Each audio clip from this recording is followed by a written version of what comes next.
All right. I say Shabbat Shalom, Shabbat Shalom, shalom. Shalom. Shalom, Paul, Banyam Yasharallah, in this Shabbat day, and all praises to the Most High for this day. Uh, it's good. You know, the Most High, his prophecies are falling into place, and everything is moving along. Everything is moving according to the Most High's plans. All right, and time is moving so fast, man. Oh my goodness, man. I see, man. Our deliverance is coming. It's coming. It's coming so fast, man. All praises to the Most High. I'm so tired of being in this damn hell, man. Oh man, you don't know, man. It's been 400 years, man. 400 years, man. 400 years of hell and misery, man. Being a stranger, a foreigner, an alien. Man, from your homeland, your heritage, your culture. That's why David said, man, let me be a mute if I forget thee, O Jerusalem. He said, let my tongue cleave to the roof of my mouth. Let me become a mute if I forget thee, O Jerusalem, man. And that's what happened to us as a people. We have forgotten, man. We become so complacent and loving the oppression that we have gotten Stockholm syndrome to love the enemy, to prefer the enemy, and to choose the enemy above anything else, man. You know, but my topic, I like to always touch on current events.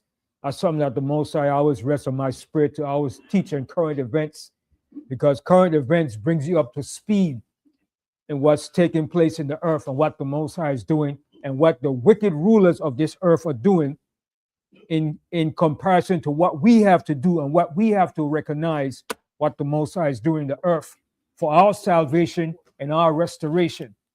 The key factor of this is our restoration. That's why the Most High is doing all these things.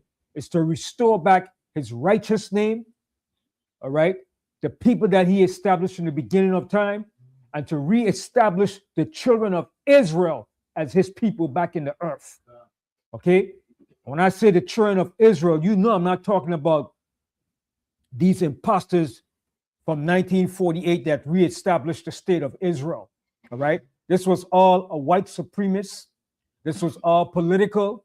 This was part of the so-called European, Americans, British, part of their hegemony and their imperialistic domination upon the earth when they created the state of Israel. All right? It was also created to be a military base in the east to give the United States complete dominance and hegemony over all the Arab nations. Just like you see what's taking place when they seize that oil tanker in Venezuela. All right? That's all part of their plan. That's why they came up with the Monroe Doctrine. When you read about the Monroe Doctrine, it came up around 1823 by President Monroe. It was established. We could read about it. I'll tell you straight what it was established. It was established basically to give America the supremacy over Central and South America and to keep the other European forces out who were once in South America, mainly the Spanish and the Portuguese. But it was to give America the preeminence, what they call manifest destiny over South America. And that's what Trump wants to bring back. Okay? And the reason why they want to bring it back, because America is at the end of their empire. Okay? It's the signs and the end of a fallen empire. So what they're trying to do, they're trying to hold on to the last remaining power that they have because they see that their time is up. Every empire has an expiration date. Okay? And America has an expiration date. And that expiration date is coming up upon us rapidly. Okay?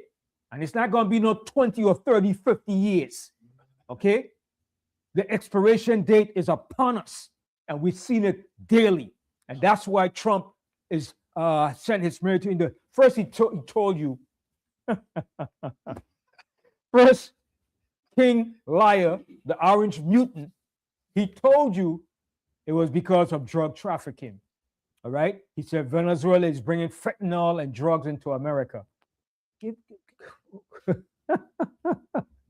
So he sent the Navy and the military to stop the drug trafficking, right? So to show you how the lie is building up from one lie to another lie. First, he told you he was supposed to stop the drug trafficking.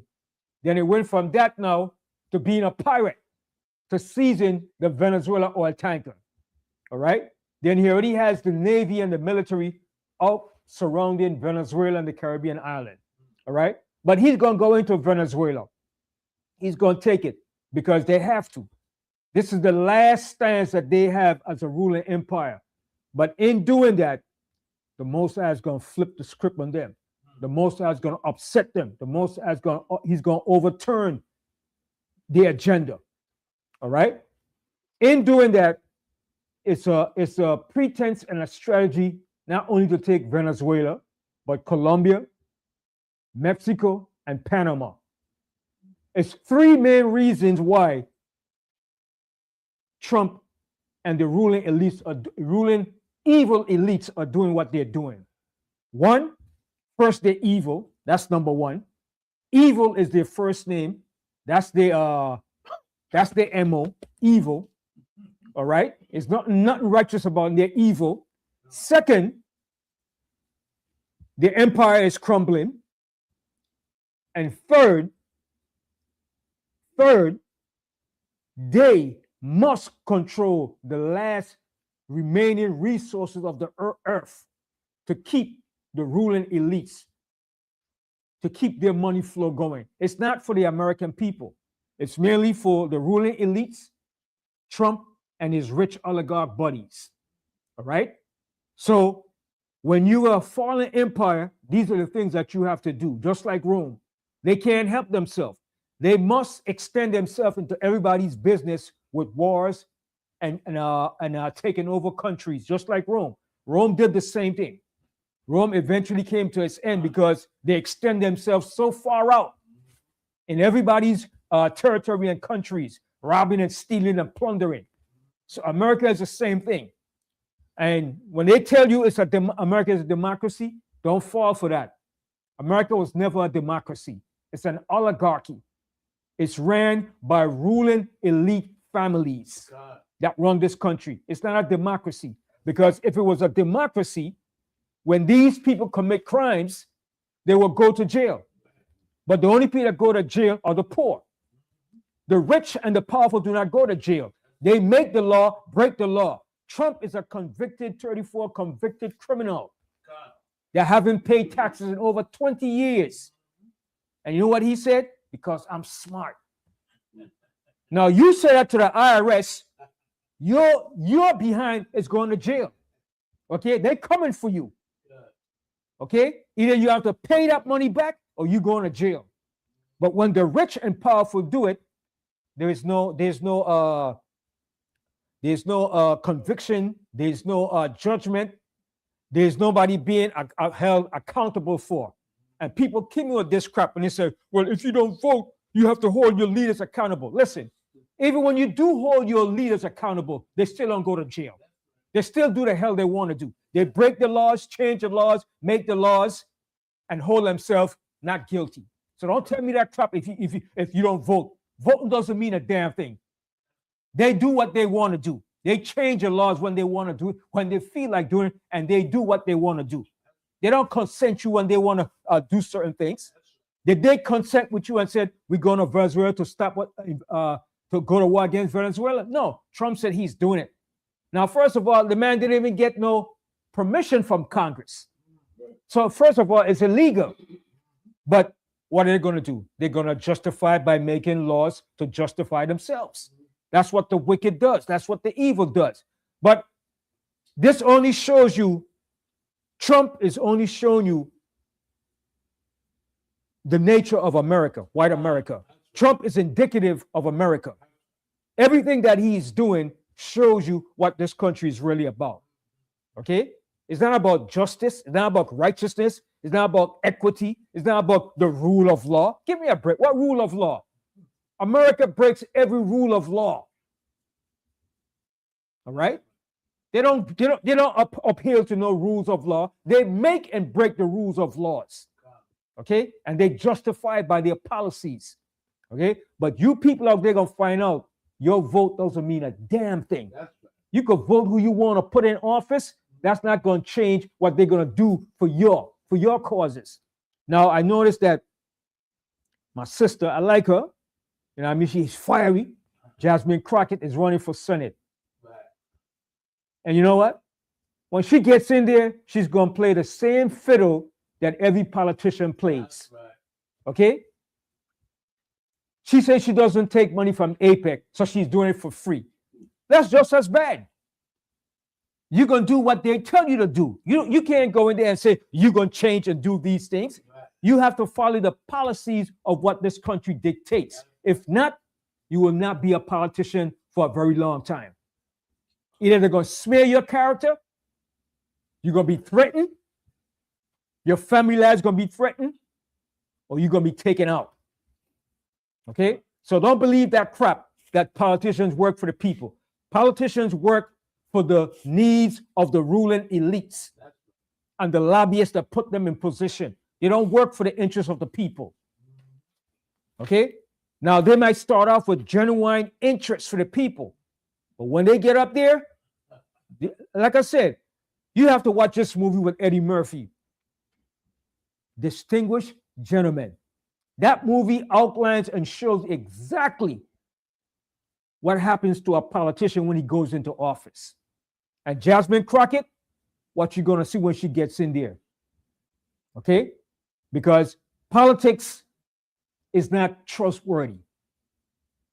Okay? It's full of deceit, scam, get rich, fame, and notoriety. It's not about doing what's right for the people. Okay? So my topic of my class today is Venezuela and the falling of an empire. All right? Because Venezuela is a strategic point for the United States. Right? Everybody knows Venezuela has oil. And not just oil, but the largest reserve of oil in the world. So what's the best thing to do? Go in, take control of the oil, keep your economy or your country going by stealing the oil reserve, but it's not for the basic of the needs of the people. It's for the rich ruling elites and Trump and his family members. That's what it's all about. It's gangsterism. See, now Trump is showing you right now the way it was being played all the time. Before, it was camouflage under what you call covert way of doing it. Now Trump is coming out and showing you it's done overtly. This is how we do it. He's not hiding. Why he's not hiding? Because America now is at the end of its empire. So they have to come straight out now and show you what they're really about. So I want to go, let's get a scripture, because this is going to be my topic today. I know some people will say, why Benjamin always talking about these things? Because these things are prophecy. It needs to be talked about to show you the time that we're in. Why Benjamin always talking about politics and these things? This is prophecy. When the Most High set up Nebuchadnezzar to rule the earth, what do you think Nebuchadnezzar did? He did more or less the same thing that Trump is doing. Okay? The Most High set up Nebuchadnezzar to be the king over the earth. He took down nations. He plundered nations. He sacked Jerusalem. He put us under his authority. Okay? But Trump is just on the wicked side of doing things. Ain't nothing righteous about Trump. He's purely wicked and evil. And he's showing you what America is really about. He's pulling off the mask of what America is really about. America used to give you this false image that America is such a righteous, God-fearing, we deal with equality for humankind. That's BS. BS. That was the covert way of doing it. Now Trump is showing you the way it was done. You understand? He's showing the true way it's been done. You understand? And he's not hiding it because, like I said, the mask of America is being pulled off now. That falsehood, that false pretentious lifestyle or image that they gave you, that America is such a loving, freedom, democracy, God-fearing, and the whole world believed that crap. Even some people still believe that foolishness today. But some people is waking up to the fact now you can't trust this beast. Right. But our parents before us, our great-grandparents, they believe that. Oh, America. Oh, everybody come to America, this and that. You understand? Because they give you that image that America was loving, freedom, peace. You understand? But that was all a delusion. A delusion to have you trapped into their web. Go to Isaiah 25. I want to show you something here in Isaiah 25. All right? And we're going to read about the manual doctrine, what the manual doctrine was stipulated and what it was about. Go to Isaiah 25, right?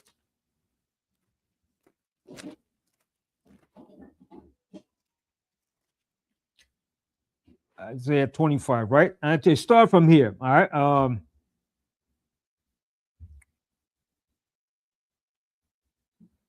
Read Isaiah 25 and 7.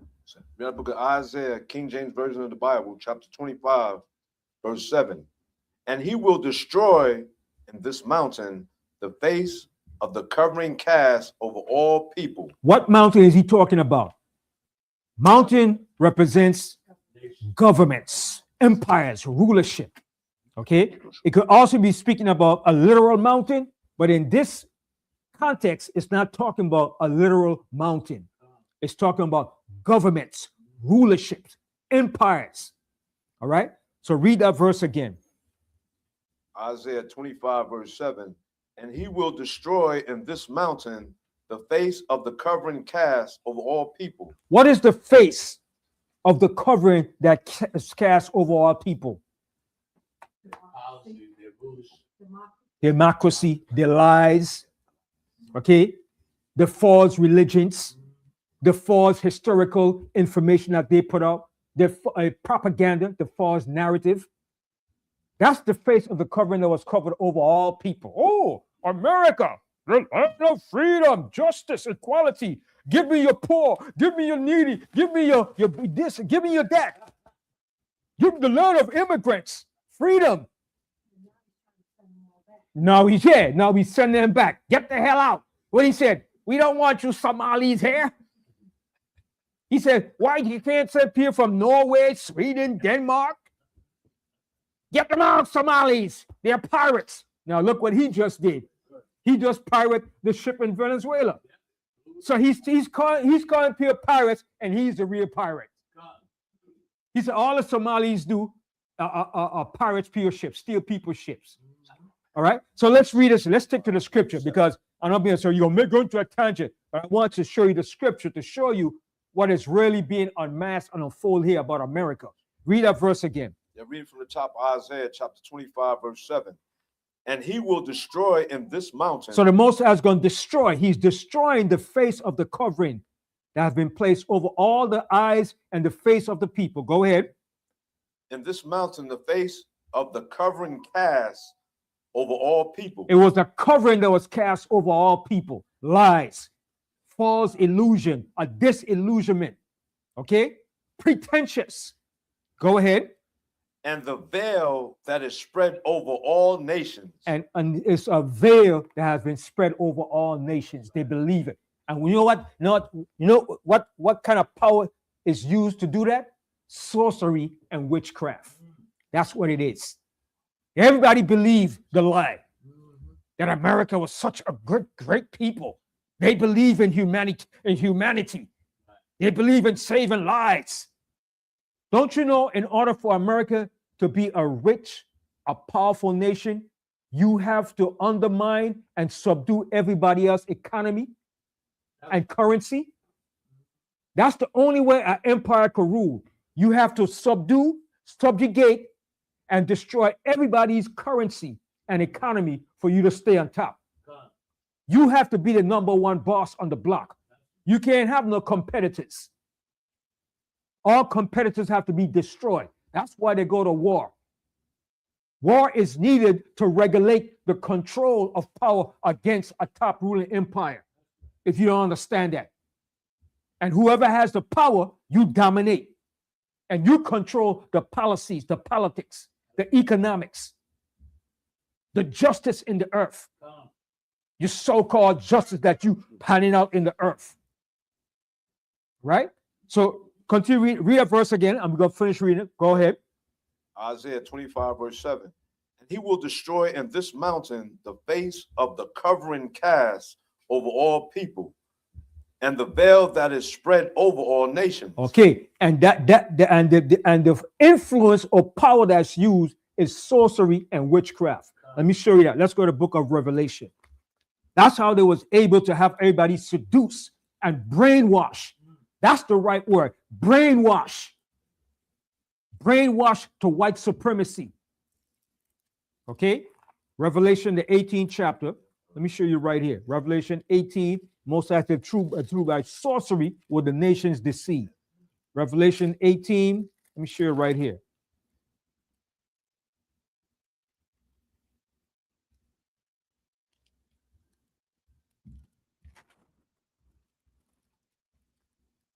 Okay, Revelation 18, and we're going to start from the 23rd verse. The book of Revelation, chapter 18, verse 23. And the light of a candle shall shine no more at all in thee. And that's what's happening to America now. The light of her candle is not shining in America no more. That light represents what? Their wisdom, okay? Their leadership quality to influence. They had a major narrative or propaganda to deceive and control all nations. Now that narrative is being destroyed. Nobody's believing the narrative no more. Okay, when they went to war against Iraq and Afghanistan, they made you believe, yes, Iraq, 9/11, 9/11, they're involved in 9/11, and people believe it. Yes, yes, go kick their ass. We're Americans. Go ahead, go ahead, go in. Everybody was gung-ho because they believed what they told him. Saddam Hussein was involved with 9/11. He had chemical weapons. Okay, but now people starting to see, wait a minute, this was all a damn lie. Right. So people is waking up to the false narrative that have been put out there for so long. Continue. Says, and the light of a candle shall shine no more at all in thee. So the Most High is taking away that light, that influence that you had over the nations. Continue. And the voice of the bridegroom and of the bride shall be heard no more at all in thee. That's going to come to an end. That's coming to an end very soon. Because now people can't afford to do nothing no more now. They said by 2026, if you have health care premiums, oh boy, you're going to catch pure hair paying for it. Yeah. If you're paying $120 for insurance now, you're going to end up paying maybe $400 with your insurance premium. All because of what Trump is doing. But that's indicative of America's decline. He was set up to bring America to its end. Not to bring America back to the glorious days. For all you simpleton out there, you Sambo, some of our people, I vote for Trump. You vote, you simple Sambo. You Sambo soldier. Go ahead. For thy servants, for thy merchants were the great men of the earth. Mm-hmm. For by thy sorceries were all nations deceived. See, that's how you control the nations of the earth. Through your sorcery. You use sorcery and witchcraft to bamboozle and brainwash the people. But then you use your so-called Christianity to pacify the people and have them under your control. If you want, you could close the door if you're calling. You good? You good? All right. So, yes. Because I was thinking about what you were saying a little bit earlier about how which they do, they make up these things to pacify their way of doing it. Like, I think, wasn't it during Reagan, they did the weapons of mass destruction, which was a lie. Mm-hmm. No, that was Bush, yeah. That was a lie. Mm-hmm. You know, Vietnam was a lie too. Mm-hmm. They just keep building these lies so they can go in and try and justify themselves so they could look justifiable in the eyes of the world. But everybody's looking at this whole Venezuela thing and nobody believes it. Right. Nobody believes it. Right. Because to show you, right? He said he's going after the Venezuelan drug cartels, right? But it was a guy that was arrested for shipping tons and tons of cocaine to the United States. And what did Trump do? He let him go. He let him go. The man was in jail for shipping tons of cocaine to the United States. So if that's the case, why did you let him go if he's a drug dealer? Because he said Biden did it. So then your claim that you're claiming is false. It's a lie. It's all about the resources. That's what it boils down to.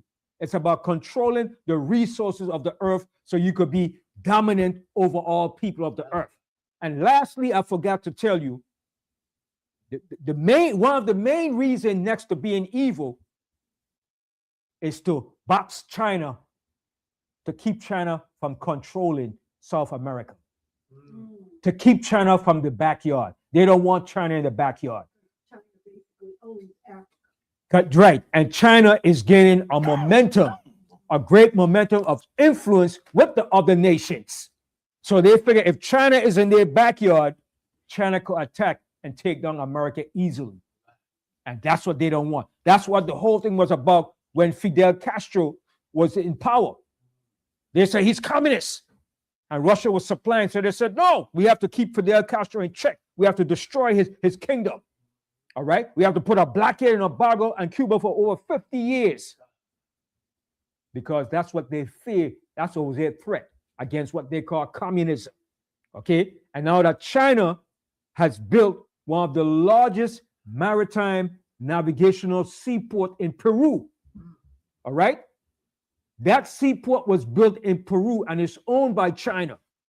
And that's what America fears. If China is right in our backyard, it's all over. And they know it. But it's too late. It's all over. Because all the nations eventually is going to line up with China and Russia. The nations are going to start to denounce America because they're seeing what you're doing. The Most High is unmasking you. You're being exposed now. Okay? That's what's happening. They're being exposed to the highest degree. Hypocrisy, lies, okay? All of it is coming out now. The whole world is seeing it. Even some of their own Republican are starting to see it. Wait a minute, we're being bamboozled. But it's too late. You should have been known that. Trump was never an honest person. He was always a shyster, a crook, and a thief. Okay? But that's the Most High exposing America, and he's also showing our people that what's coming next is the destruction of this empire. And that our restoration and kingdom is at hand. And what he's also showing us, this is not how we run a kingdom. The Most High is educating us to the evils of what America is doing. So when we come back into our rulership, we won't do the same thing that they're doing. Okay? And the Most High is going to restore the nation of Israel, the true Hebrew Israelites. Okay? All right? From there, go to the book of Job. I'm going to show you something too, because America is going to be in for a great disappointment. Okay? Yes, they could bomb Venezuela. They could bomb it from now till tomorrow, till 2 years from now. They could do all the bombing they want. But bombing doesn't help you win and control nothing. And you know why they're not going to bomb it till Stone Age? Because they want to go in there and put their companies in there to run Venezuela. You got to put in Exxon and all these big corporations in there. You got to put in the executives. You have to set up puppet workers and leaders in there to control the oil. So they can't destroy the entire infrastructure. You understand? They can only bomb certain areas. But you have to go in with those troops. And when you go in with those troops, that's going to be a different ball game. Okay? That's going to be a different game to play. Okay? You thought you caught hell in Vietnam? Huh. There's more jungles in Venezuela. Okay? And Venezuela is bigger than Vietnam. How you like those apples? Okay? Venezuela is much bigger than Vietnam. Okay? And what Chavez and all of them was doing for the last 20 years was arming the civilian population with weapons and how to fight whenever the country was being invaded. So don't think it's going to be a going and just knock it off and that's it. No. Even when you try it with Iraq, you still lost a lot of lives. Okay? And when you do that, you're only going to create more enemies as you go along. because your intention is to go in and take over Colombia and to take over Panama too. Okay? It's not just Venezuela only, but they're telling you Venezuela because Venezuela has the oil, and the oil is needed to continue their hegemony. Yes. The canal, who owns it? Who owns the licenses right now? It's supposed to be Panama, but technically it's owned by the United States because the United States built the Panama Canal Zone. China running it? China was there doing business with Panama because remember, China has a foothold in all of South America, all of the Caribbean. Like I said, China just built one of the largest seaport in Peru. Well, they have the largest ship-making business In the world. Yep. in the world now. And China is up to speed on the maritime navigational import and exporting business. So that's what they fear the most. You understand? But the Panama Canal Zone was built by the United States. Anything that they put money and built, to them, we own it. We don't care if it's in your country. We own it. You understand? That's the way they feel.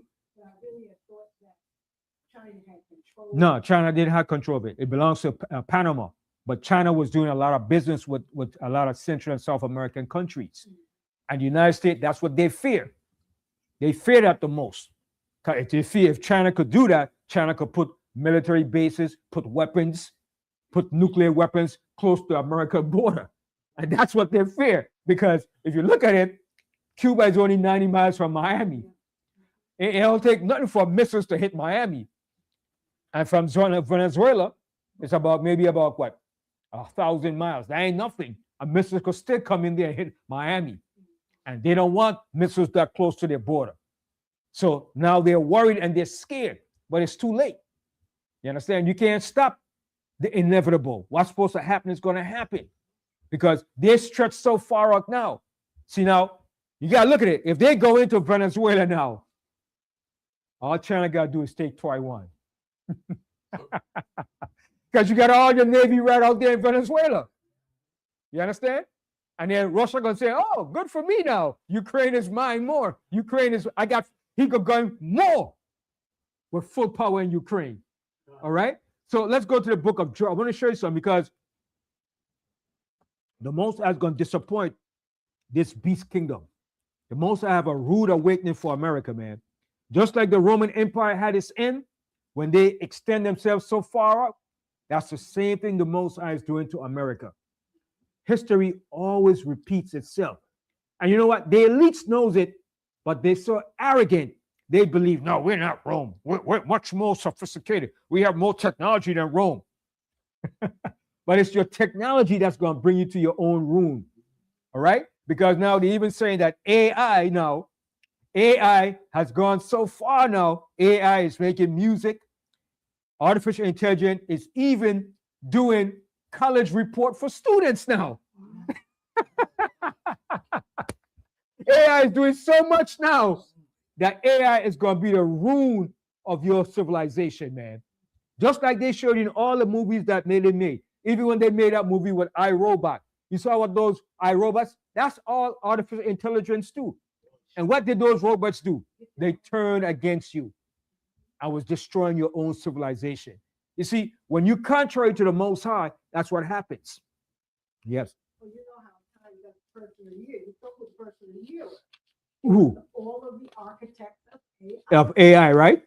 You know that old picture in New York where they show where the workers are building a skyscraper and they have them sitting there on the beam. Yeah.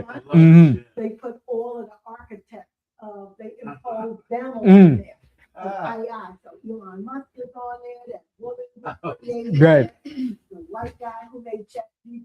Mm-hmm. They're all sitting on that balance. They're boasting. They're boasting. They take. Yeah.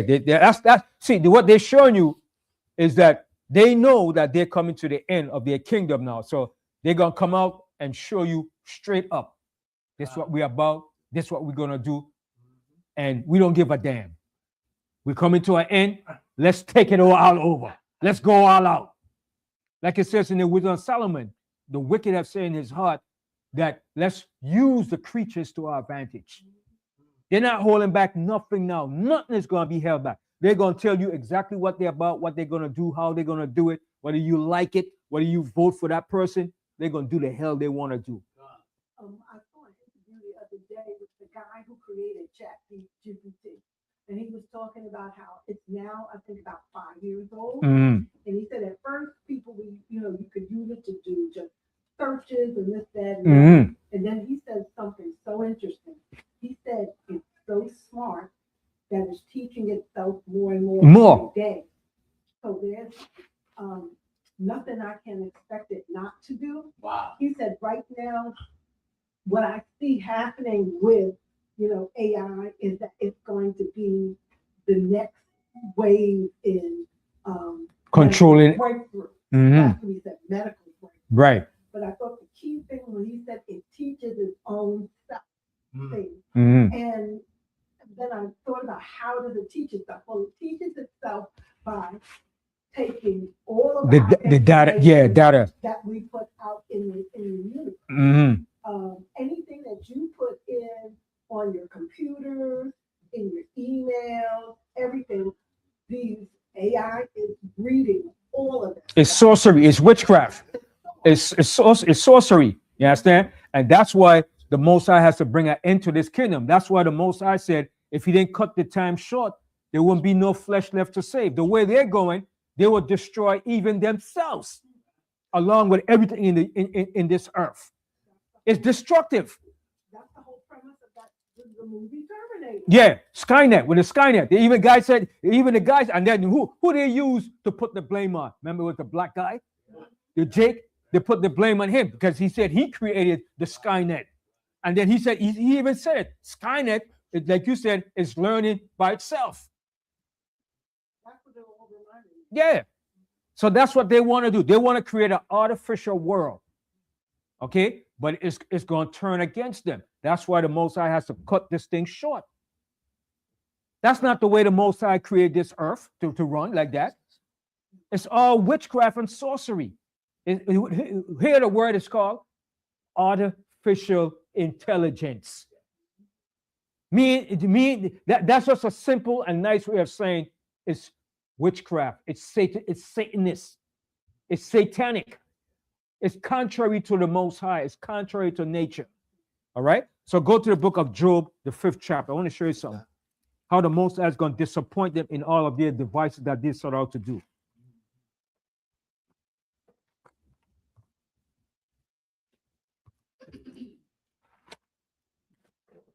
All right, Job 5, and you start here from the 12th verse. The book of Job, chapter 5. Because when you read about Job here was speaking here predominantly about the wicked. But he put it in what? In parables, in metaphors, in dark sayings. All right, but he was speaking about the wicked that was ruling the earth. Okay, Job 5 and 12. The book of Job, chapter 5, verse 12. He disappointed the devices of the crafty. Who's the crafty right now? This so-called European with his technology. AI is a crafty technology that is being used.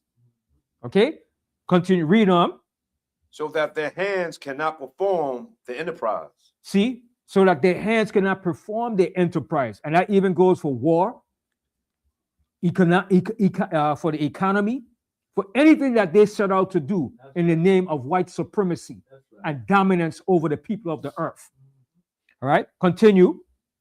He taketh the wise in their own craftiness. See, he's going to take the wise in their own craftiness. The craftiness that they have devised, that AI, oh boy, you're going to find out. Go ahead. And the counsel of the froward is carried headlong. Mm-hmm. They meet with darkness in the daytime and grope in the noonday as in the night. You're not supposed to be groping in the noonday because there's light. Only a blind person grope in the noonday. But if you're not blind, you're not supposed to be groping in the noonday. Only at night you're supposed to grope because you can't see, it's dark.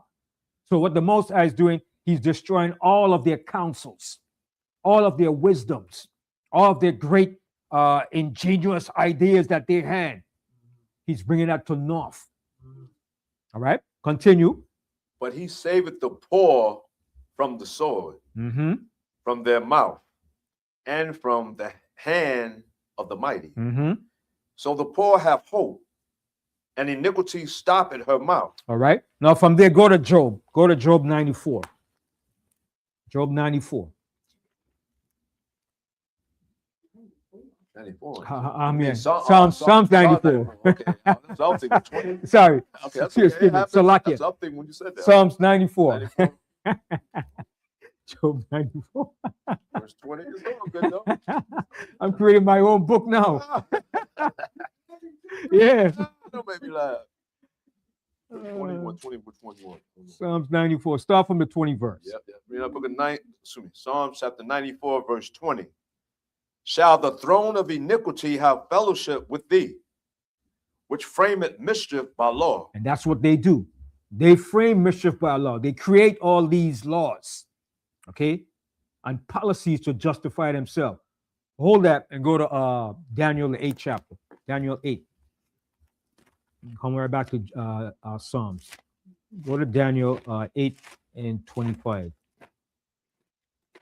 Read up book of Daniel chapter 8, verse 25. And through his policy also he shall cause craft to prosper in his hand. See it? Through his policy, by using laws that he create in the Senate, in the Congress, international policies, which is all based on what? Politics. He caused craft to prosper. Then he uses witchcraft and sorcery. All right? Read that verse again. And through his policy also he shall cause craft to prosper in his hand. And it has prospered in his hand. Okay? But now we see it's coming to an end. All right? Continue. He shall magnify himself in his heart, and by peace shall destroy many. And that's what they have been doing, using peace while they're destroying you. Okay? Continue. He shall also stand up against the prince of princes, but he shall be broken without hand. And this is twofold. Okay? It's also going back in the time of the Maccabees when he stood up against the Maccabees. Then in the end time, he's going to stand up against the true prince of prince. But he's going to fall. All right? So I'll go back now to Psalms 94 now.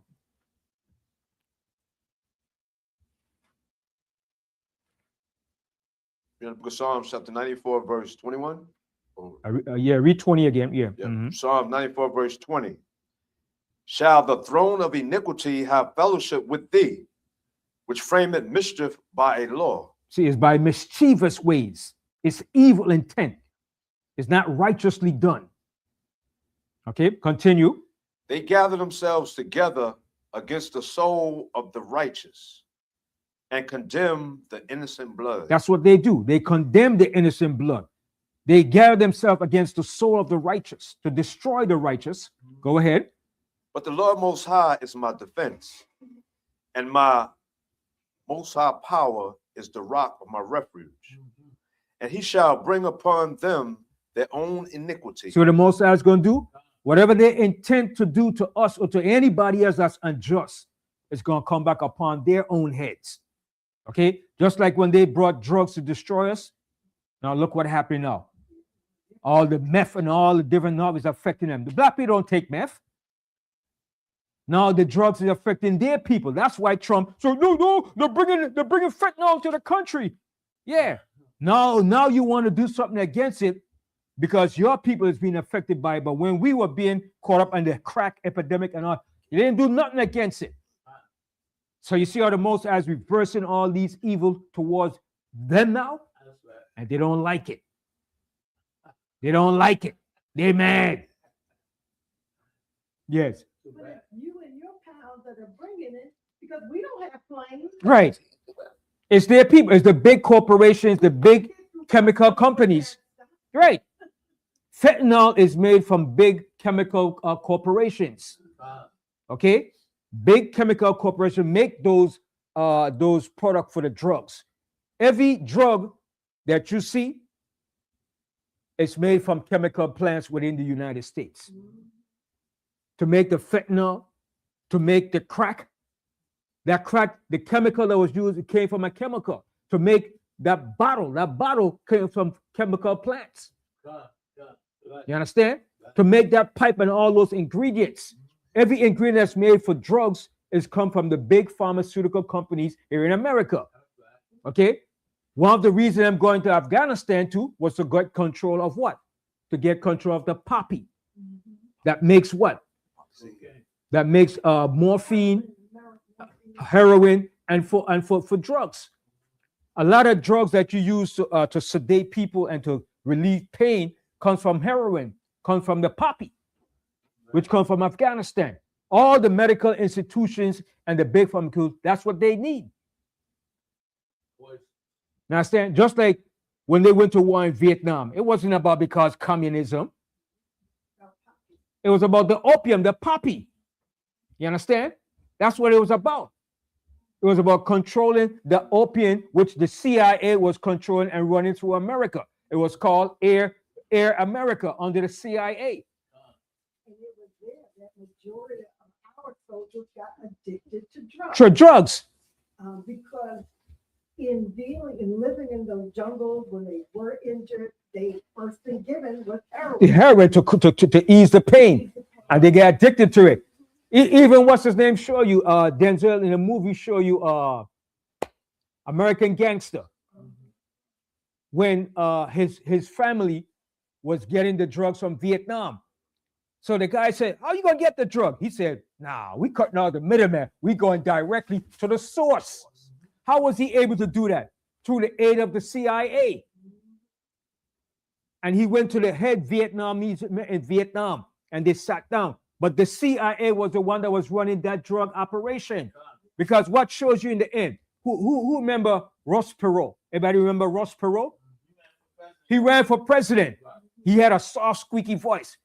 And he said, and he asked the Reagan, it was either Bush or Reagan, to give him a green light or to go ahead to get the American soldiers that was left in Vietnam. Because remember, he was rich too. He had connection. So he said, when I went to Vietnam, what did I see? I saw my government, the United States, the CIA, working with the Vietnamese shipping drugs. And he said, when he saw it, he said, my God. That's when he backed off and he said, no, I can't do it. Since then, you have never heard of Ross Perot after that. Because he revealed and found out it was the United States, the CIA was the one that was running the drug connection in Vietnam. That's what it was about. It wasn't someone fighting communism, but they used it as a pretense. Yes. So his opponent, George Bush, Daddy Bush too. Daddy Bush, all of them was connected to that. Okay? That cocaine epidemic, that was all connected to the Bush family and all the American big oligarchy families in America that's controlling the drug operation. You bust the little man, but you don't bust the big corporation that's involved with it. You understand? And Ross Perot said he wrote the book. I had the book at home. Okay? He said when I found out, he had the squeak voice. When I found out our government, the CIA, was running drugs in Vietnam. And then he said, after that, he said, no, I can't deal with this. And from then, you never heard from Ross Perot no more because they said, sit down and be quiet. You can't do that. You understand? He was rich. He had connection with the government too. All right? And he was hired, I think, by Bush or one of them to go and find out the remaining veterans that was left in Vietnam to bring them back. And he said he couldn't do it because when he saw he ran into a red, he said, my God, I couldn't believe it. The red tape bureaucracy of the CIA. Okay? The CIA had a plane called Air America that was transporting and shipping the drugs all throughout the face of the earth. Okay? So they're talking about they want to stop drugs. Come on, it's a joke. It's a joke. All right? So where we were. Verse 23, Psalm 94, verse 23. Read the last of that. Mm-hmm. That says Psalm 94, verse 23. And shall cut them off in their own wickedness. And that's what the Most High is going to do. He's going to cut them off in their own wickedness. So, yes, they could bomb Venezuela, could bomb it. But if they want to have full control, they have to go in with their military. And that's going to be their graveyard. Okay? because the Most High is not allowing America to win no more victories. Those days of having victory over everybody else is over. Your empire is in a decline. Okay? First of all, they didn't win the war in Afghanistan. They had to run out of Afghanistan and leave all the weapons in Afghanistan. And they had the firepower and the technology to defeat Afghanistan. But don't you know Afghanistan is known as the graveyard of empires? That's the name for Afghanistan. That's the name they give it to all empires that went in to fight against Afghanistan. Look at Russia. Russia was in there for 10 years. And Russia did some horrific things too when it was in Afghanistan. And Russia had to eventually leave Afghanistan. And America been there longer than Russia. America was there 20 years in Afghanistan. And yet they couldn't destroy and defeat the Taliban. And they was bombing it. They was using drones. They was using all type of technology. They're using the mother of all bombs, what they call Moab.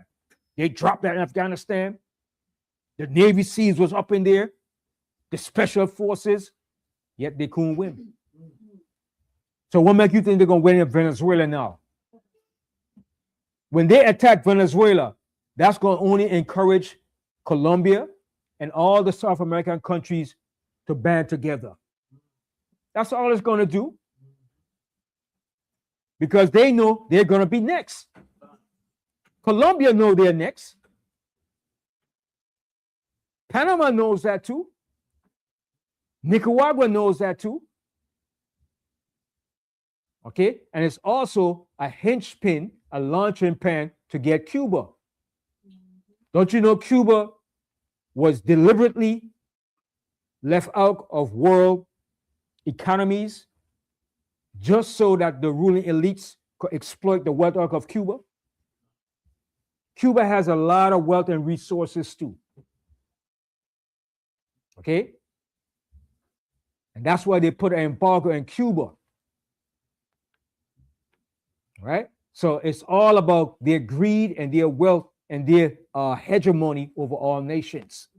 Okay? It's not about they love you and they care about what a country is doing. They could care less if Venezuela has a dictator. But he has to be in line with their causes.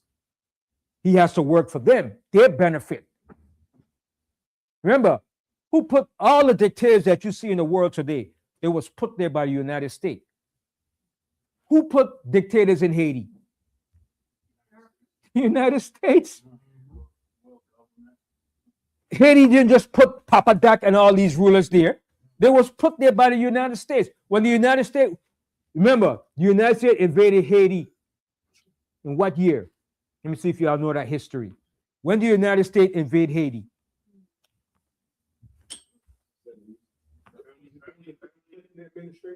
No, way before that. In the around 1902. Okay? The United States went into Haiti. Okay? They went in with what's his name? This Teddy Roosevelt. Okay? They went in there into Haiti. And they took over Haiti. And they were killing and massacring people. And that term, gook, came from Haiti. It didn't so much come from Vietnam. It first came when they went into Haiti and they started making mockery of the people in Haiti and calling them gooks. All right? Yes. No, I was just asking what the gook means. I mean, it means like a disdainful look at people, the way you look. Look at you. You look filthy. You look nasty. So you call you a gook.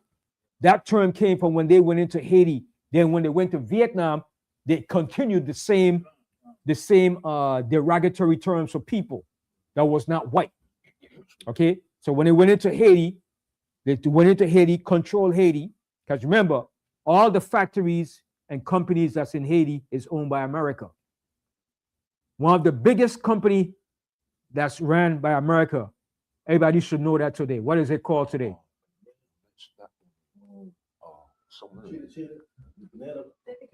One of the biggest company that's ran by America, and it's a well-known name, and it's in Haiti today, that was ran by the American corporation. It's a big, well-known name today. You see it in all the baseball and the gloves and everything. It's, Because the baseball is big. Rollins, the Rollins Company. oh, Okay, they went in there and established that company so they could get cheap labor.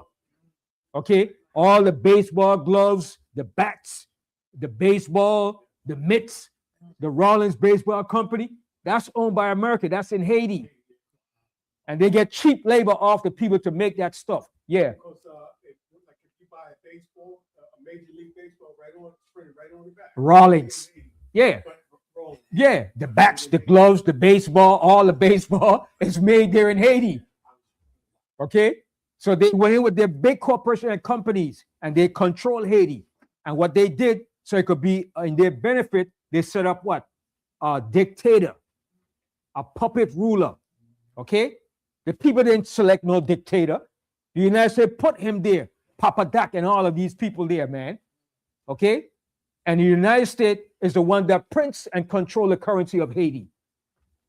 Not France. It's the United States. So they have that control to keep Haiti poor so they could continue their rulership and their wealth. But the wealth is not going to the people of Haiti. Okay? Then you want to know why the Haitian people come here? Because you're depriving their country of their wealth. You rob them of their wealth. And they did that when Haiti won its independence against Napoleon. They kicked Napoleon's ass. So they said, you know what, Haiti? You'll never be an independent country. We'll keep you under our foot. So people talk about America. America is not nice. They play dirty. Dirty from the word go. Every country that you see is in a impoverished state is because of the United States. They have to be the number one ruling empire, and everybody has to be under their feet. That's the only way you could rule. Okay? And they went in there in the 1900s from that point. And America fingerprints, footprint is still there today. Then you had Clintons that went in there and robbed all the wealth from the people. Okay? Hillary Clinton and Bill Clinton. Okay? So it's a lot of history that they don't tell you what America does to other nations, what they call third world nations. Okay? It's a lot of dirt. Okay? And that's why now the Most High is exposing everything that's going on. Okay? Venezuela. Chavez. I don't believe he died of cancer. You know how many times they want to get rid of Chavez? They want to get Chavez out so they could control Venezuela. I think they killed him. They gave him the cancer, if you ask me. Okay? They have ways of doing it. They want to get rid of Chavez so long. Now Maduro is next. Okay? All throughout the 70s, all those dictators that was in Central and South America, they was put there by the United States. Don't you know Iran? Back in the 50s, the United States put a puppet ruler in Iran until the people got tired of it. The people said, nah, we're tired of this. You can't control our oil. And that's what you had when you had the uprising. They got rid of the Shah of Iran. Everybody came into power. Then in 1979, you had the big uprising because they was getting rid of all of America's puppets out of Iran. Guatemala, the same thing. They put puppet rulers in there. Nicaragua, El Salvador, Chile, Allende, and all these people. These were all American puppets they put in there to run the country, to control the wealth. So now everything is being exposed. Now Venezuela is the last because Venezuela has that mass oil reserve that the big corporation and the elites need. Also, too, the next move too is to attack Iran. As quiet as kept, Iran is next. But when they do attack Iran, what's going to happen? What is Iran going to do? What does Iran control? Not only that, what else does Iran control? No. Okay, let me put it this way. Iran is famous for its oil, right? But what do they control that all ships must? Oh, the canal. The Strait of Hormuz. Uh-huh, the Strait. So if the United States attack Iran, Oh, they shut it down. Iran will shut that off. So America can't get no oil. Everybody will be against it. Everybody, nobody can get no oil. They can't get anything. So America said, you know what? We know what we got to do. Get Venezuela, get the oil. It's closest to us. How far is Iran from the United States? Thousands of miles. How close is Venezuela to America? It's only 1,000 miles away. It's just right over there. So you need that access for the oil for the military and for the economy for the country to run. So that's, see how they think strategically and militarily? If you get Venezuela, we have control of the oil. We don't have to worry about Iran shutting off the Strait of Hormuz. It's all strategy. All right? But let's go in the scripture and show you. I'm talking too much because you need to say, I mean, just talking. But I got to show you these things to show you how prophecy is going to be played out. How prophecy plays a major effect on the things that's going to show us what time we're living in. All right? Go to Psalms. Go to Psalms 37. I want to show you something because all of their plans is not going to work the way they want it to work. Psalms 37, and we're going to start it from the 7th verse. That book of Psalms, chapter 37, verse 7. Rest in the Lord Most High and wait patiently for him. See, that's what the Most High is telling us. That goes for us. We just got to rest and wait on the Most High. Let the Most High do his thing because he's doing it. All right, go ahead. Fret not thyself because of him who prospereth in his way, because of the man who bringeth wicked devices to pass. And that's what they're doing. They're bringing wicked devices to pass. All right, continue. If y'all want, you could close the door if it's too cold in. Cease from anger Mm-hmm. and forsake wrath. Fret not thyself in any wise to do evil. So we're not supposed to fret ourselves in no wise to do evil. Our job is to be righteous. Let them be wicked and evil. That's their nature. All right? Because it's going to return back upon their own heads.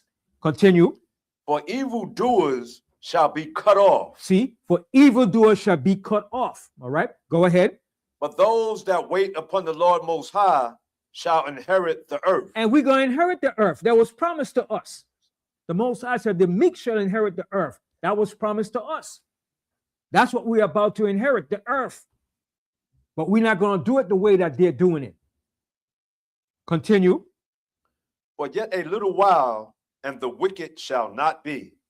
Yea, thou shalt diligently consider his place, and it shall not be. See, and that's what we're going to see very soon. That's the build up to what's going to take place. But the Most High is going to show you.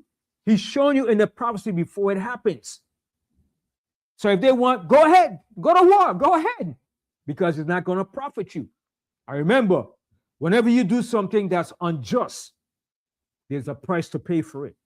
I can see if it's a just cause, but when you do it unjustly, it doesn't pan out right. You're going to pay the price of it. Okay, go ahead. But the meek shall inherit the earth. See that? Go ahead. And shall delight themselves in the abundance of peace. See, and we're gonna delight ourselves in the abundance of peace. In the abundance of peace. All right, go ahead. The wicked plotted against the just and gash it upon him with his teeth. That's what they're doing every day. As we sleep, they're planning and scheming against us. Continue. The Lord out of one shall laugh at him, for he said his day is coming. See, the day is coming. The Most High is going to laugh at them. The Most High said he's going to laugh at them. He's going to have them in derision. All right, continue. The wicked have drawn out the sword. Has he not drawn out the sword? Yes, his sword is already out there. All his Navy vessels are out there.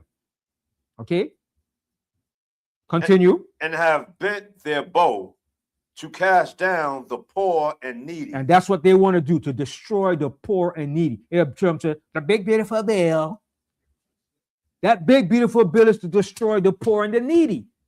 But now we see that now it's starting to affect their own people now. Not so much us, But their people, they're the one that's crying out now. Okay, go ahead. And to slay such as be of upright conversation. Mm-hmm. Their sword shall enter into their own hearts. See, their own sword is going to return back upon their own heads. Continue.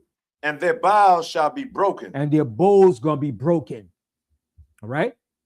Continue. A little that a righteous man hath is better than the riches of many wicked. See that? See, a little that a righteous man have is better than the riches of many wicked. So the little righteous that you have is better than a wicked man with all his riches and fame. Okay? And that's what we need to have, our righteousness. Okay? Our integrity as a people. Continue. For the arms of the wicked shall be broken. You see that? The arms of the wicked is going to be broken. Continue. But the Lord Most High upholdeth the righteous. The Lord Most High knoweth the days of the upright, and their inheritance shall be forever. And that's what we're going to have forever, an inheritance. Continue. They shall not be ashamed in the evil time. So we're not going to be ashamed in the evil time because we understand what the Most High is doing. We understand why the Most High is doing this. Why the Most High allowed Trump to become president. Because the Most High said the wicked has to be revealed.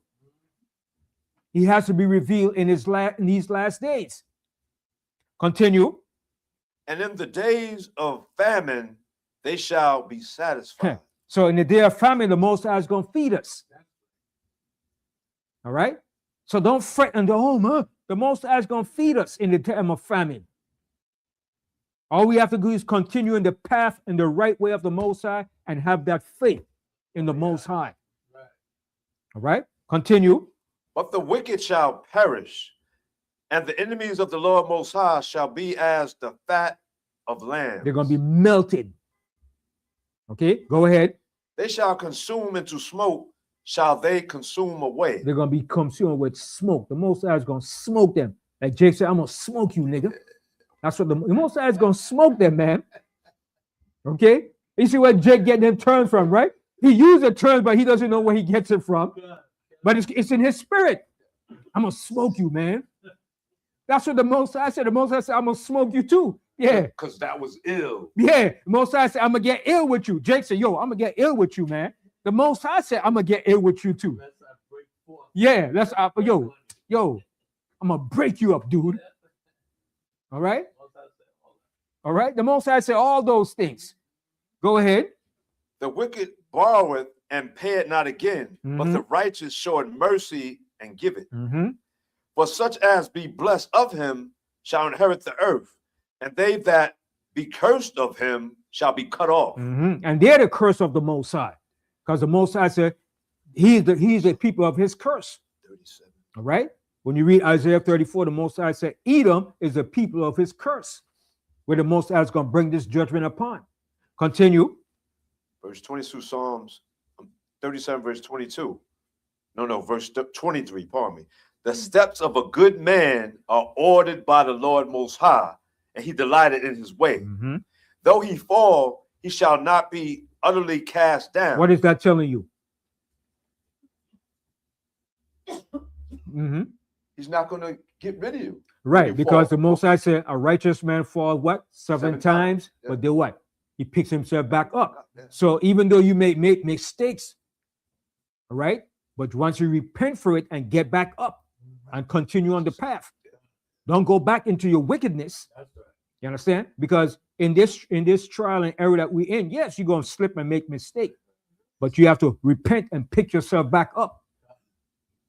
Don't just stay down and wallow in the mud. You have to pick yourself back up, get back on that horse, and ride that horse to the finish line, man. All right? Read that verse again. Yep. At the top from Psalms 37, verse 24. Though he fall, he shall not be utterly cast down. Yes, because you're going to fall, but you're not going to be utterly cast down. Continue. The Lord Most High upholdeth him with his hand. The Most High is going to hold you up. He's going to pull you up. All right? Continue. I have been young, and now I'm old. Yet have I not seen the righteous forsaken. You see that? You see what David said? He have not seen the righteous forsaken. Okay? Continue. I have not seen the righteous forsaken, nor his seed begging bread. Nor his seed begging bread. Okay, the Most High is going to uphold you, man. All right, continue.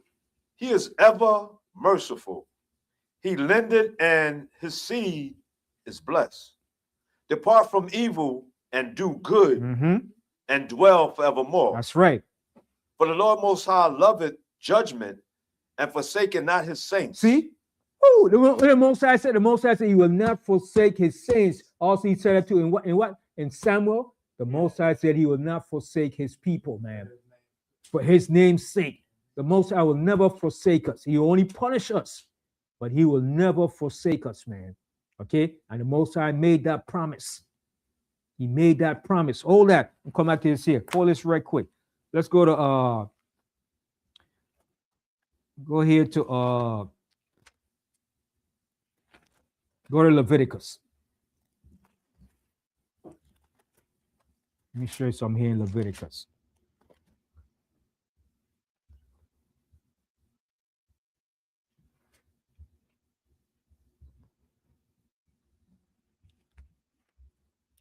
Leviticus, give me 1 second, right? Leviticus 26 and Leviticus 26 and start here from Leviticus 26 and start from 42. Then we're going back right here to Psalms. I want to show you We're something in the right book here. of Leviticus, chapter 26, verse 42. Then will I remember my covenant with Jacob. See what the Most High said? Then will I remember my covenant with Jacob. All right, go ahead. And also my covenant with Isaac. And also my covenant with Abraham. Will I the Most High remember, and I will remember the land. So the Most High is going to remember the covenant he made with Jacob, with Abraham, Isaac, and Jacob, and the land. That land, he promised us. Now we're going to get it back. But only for now, we got some imposters in the land that's holding the land for us until we get back there. See, they were put there to show the world too that they're imposters.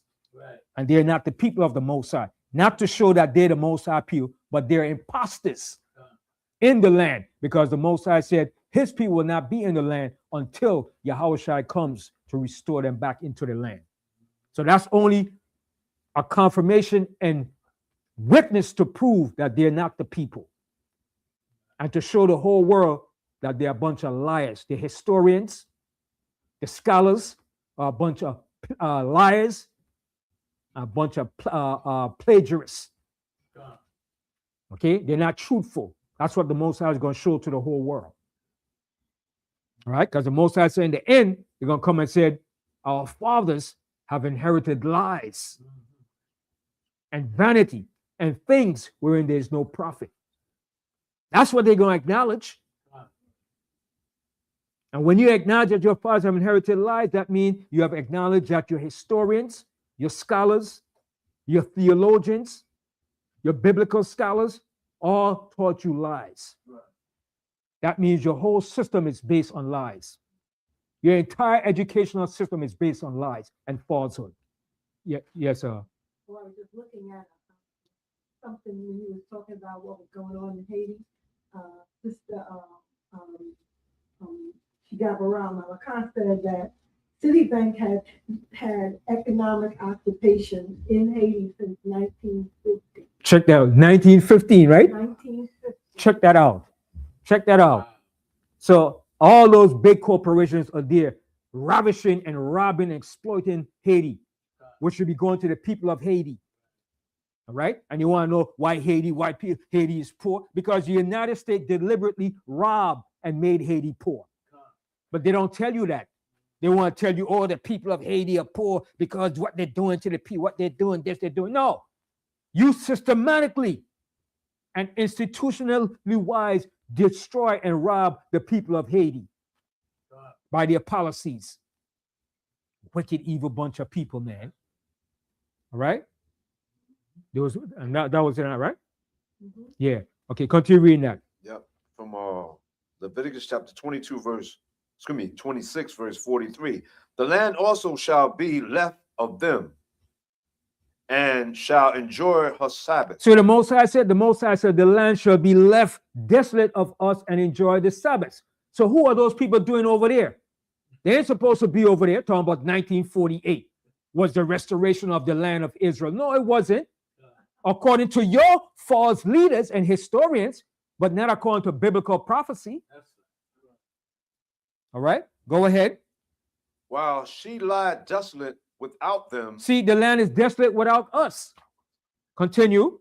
and they shall accept of the punishment of their iniquity, because they despise my judgments, and because their soul abhorred my statutes. So we have to accept of our iniquity that we did against the Most High.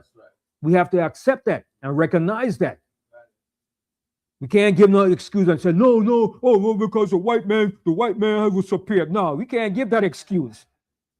And Egypt tell you, well, why would Egypt fail? Well, because we allowed traders in. And no, buddy, the Most High took us down. And he took Egypt down too. We can't come with those false excuses. Well, the white man had the superior gun power, and you see, and we had traders that sold us out. It doesn't matter if we had traders sold us out. The Most High brought us down because of our wickedness and our iniquities. All right, go ahead. And yet for all that, when they be in the land of their enemies. So the Most High said, he's letting you know that we still going to be in the land of our enemies. So who are those people over there today talking about they're Israelis? The Most High said we're going to be yet in the land of our enemies as we speak in today. Read that verse again. The top of Leviticus chapter 26, verse 44. And yet for all that, when they be in the land of their enemies. See, when we be in the land of their enemies, not our friends. Okay, go ahead. I, the Most High, will not cast them away. See, the Most High said he will not cast us away, man. Continue.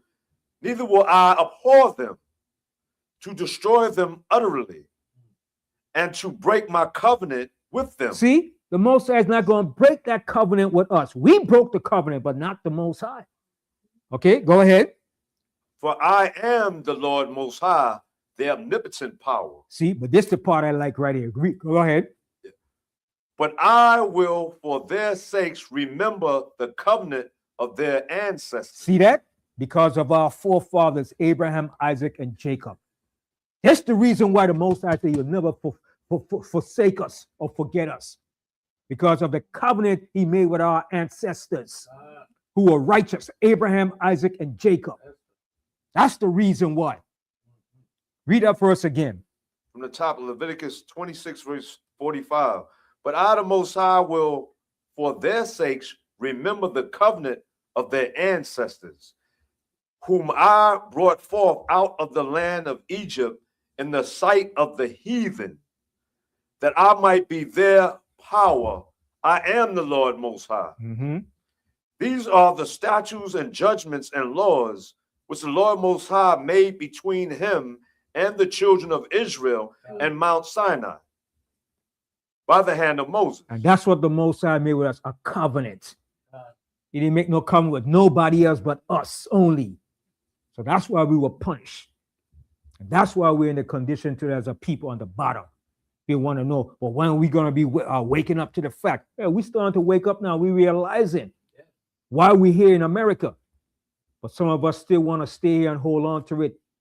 We want to be good old Sambo soldiers, man. But those days are coming to an end. It's time to get over that Stockholm syndrome. Get over it, man. Okay? Because restoration is coming and judgment. All right? Now go back to 37 Psalms? 37 Psalms. What verse we left off in? Verse 26, I'm up to. I read 25. Yeah, 26, yeah. 26. That book of Psalms, chapter 37, verse 26. Matter of fact, I read that too, verse 27. Yeah. No, matter of fact, 28. Yeah, 28, right. I read that too. Read Psalms, chapter 37, verse 28. For the Lord Most High loveth judgment and forsaketh not his saints. They are preserved forever. See? Now, also, by us coming here into slavery too, was also preserving us too. That might seem like, oh, no, stop. Yeah. The Most High also, slavery was also here to preserve us from what? From what? Being brought down and cast away. You know, what they From us being exterminated by those Africans and Arabs too. Okay, because we were in a land that was not ours. We were strangers in West Africa too. And we was fighting against those Africans too. They was killing us too, sacrificing us too, man. Okay, don't think we're just over there peaceful all the time. We had rivalry over in Africa, man. Africans will tell you, we didn't sell our people, we sold our flesh. Yeah. You understand? And the Most High brought us over here to preserve us too, also from all the different wars that was taking place around the different parts of the world. Because remember, there haven't been no major war in America. The only war you had was a civil war. So the Most High had to keep us here to preserve. Remember, there was wars in Germany, Europe, France, all over. There was different wars. So the Most High had to preserve us, even though He punished us here. He had to preserve us here, and then in the end, raise us up to glory. All right, hold that and go to Zephaniah. You understand? I'm coming back to this here. Hold that and go to Zephaniah. Let me show you something.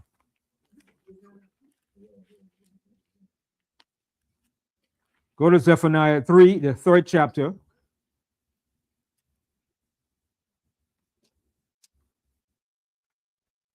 And start here from the 15th verse.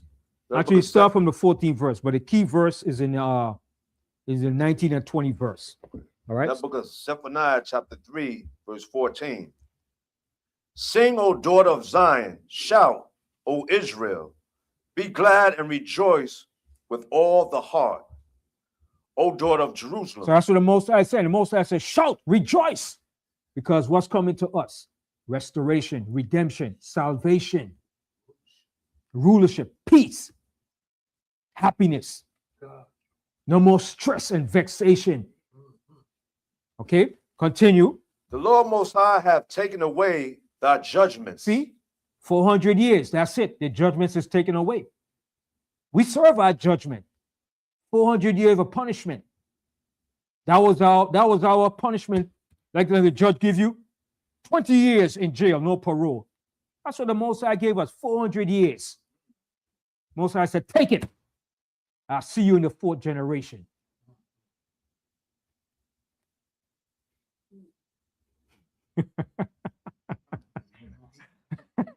Go ahead. The Lord Most High have taken away the judgments. He have cast out thine enemy. Mm-hmm. The King of Israel, even the Lord Most High, is in the midst of thee. Thou shalt not see evil anymore. After this, we're not going to see evil no more. When we leave out of here, there's no more evil to see after this. All right, go ahead. In that day it shall be said to Jerusalem. In that day, future tense. Okay, go ahead. Fear thou not. And to Zion, let not thy hands be slack. Mm-hmm. The Lord Most High, thy ultimate power in the midst of thee is mighty. He will save. He will rejoice over thee with joy. He will rest in his love. See, the Most High is going to rest in his love. The Most High has been resting. The Most High has been mad. He's been angry. He's been upset. The Most High said, while we were in captivity, the Most High was grieved with us. He was grieving. The Most High was grieving while we was in captivity too. That's in Isaiah 63. The Most High said he grieved when we went through all our sorrows, man.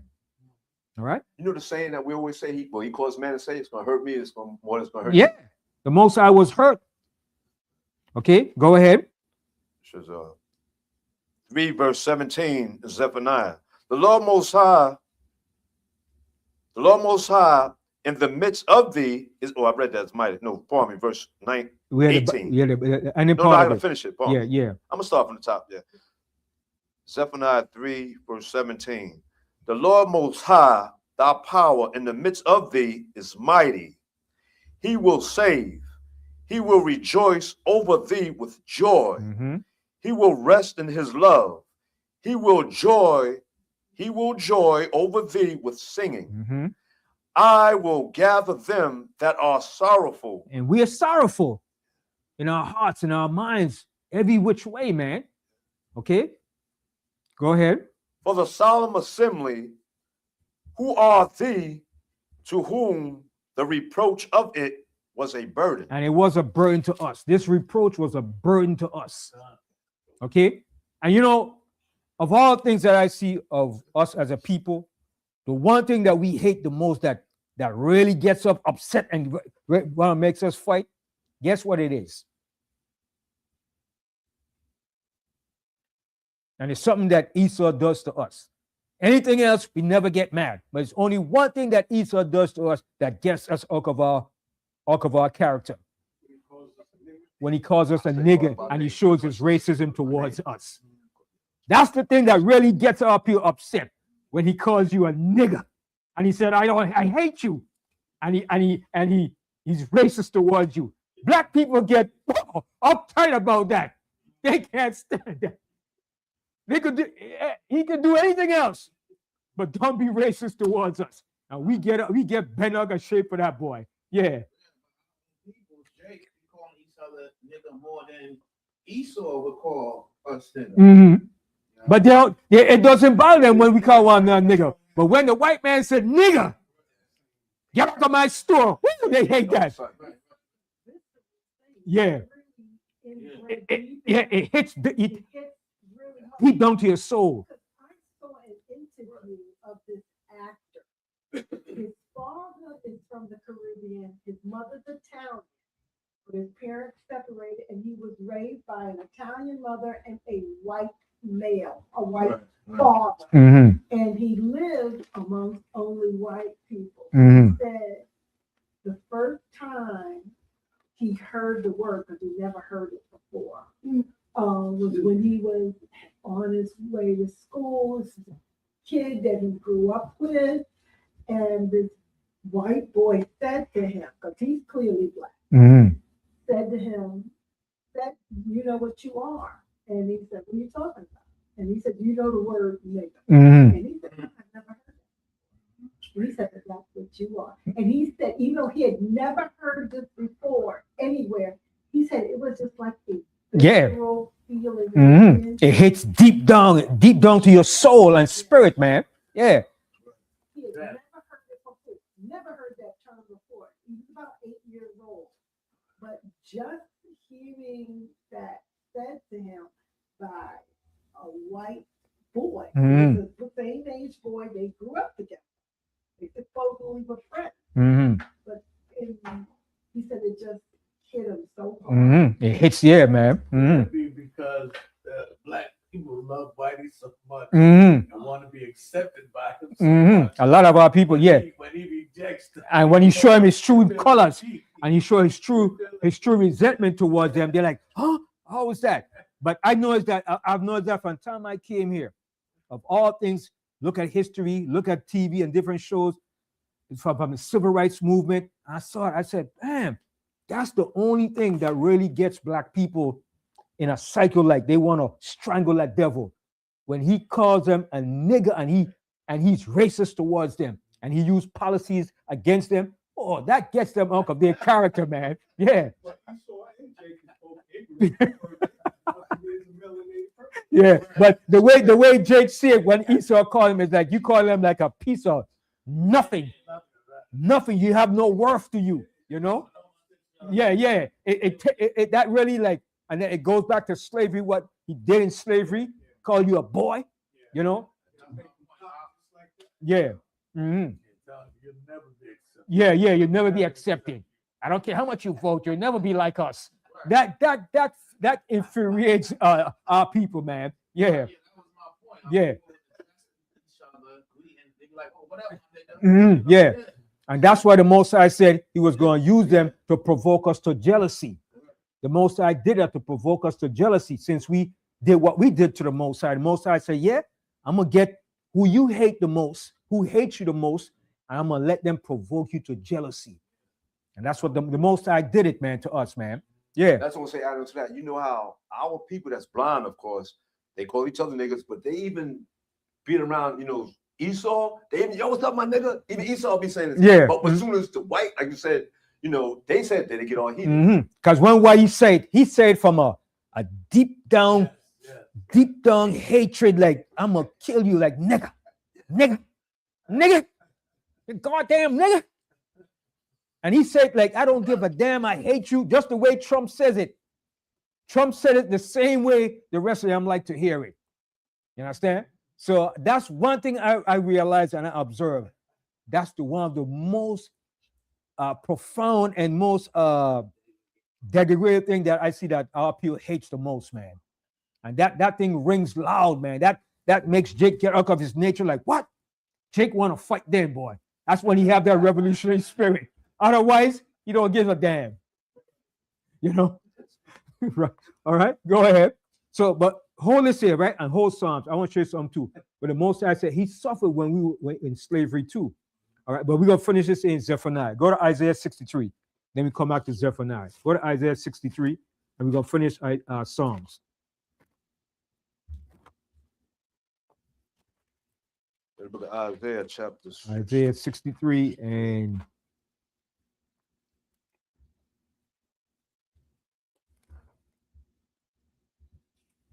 and start it. Read here.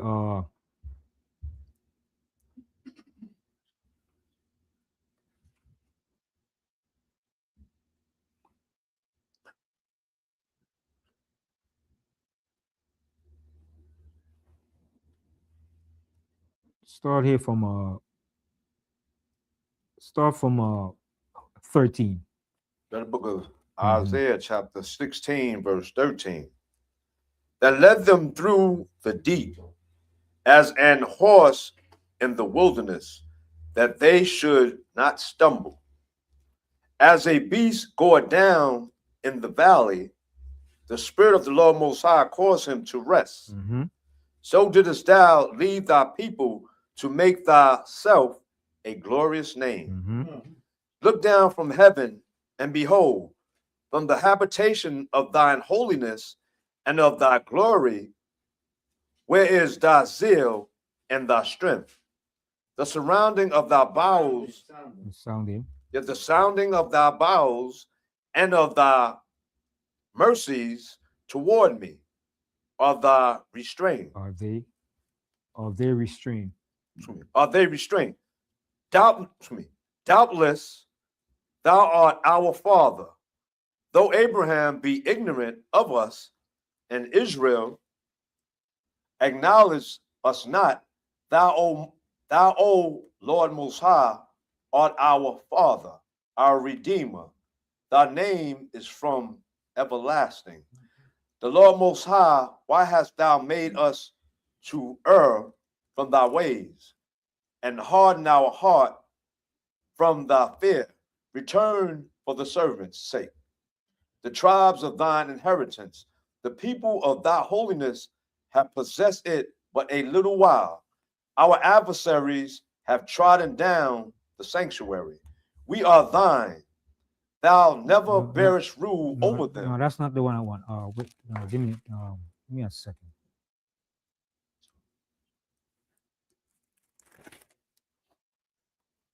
No, it's right in Isaiah 60.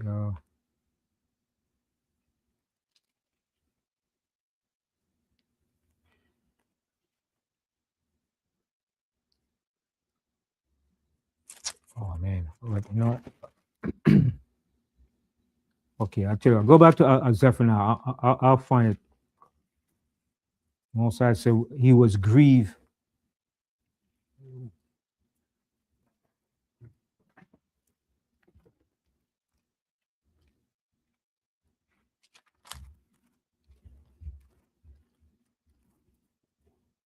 The book of Zephaniah, chapter 3.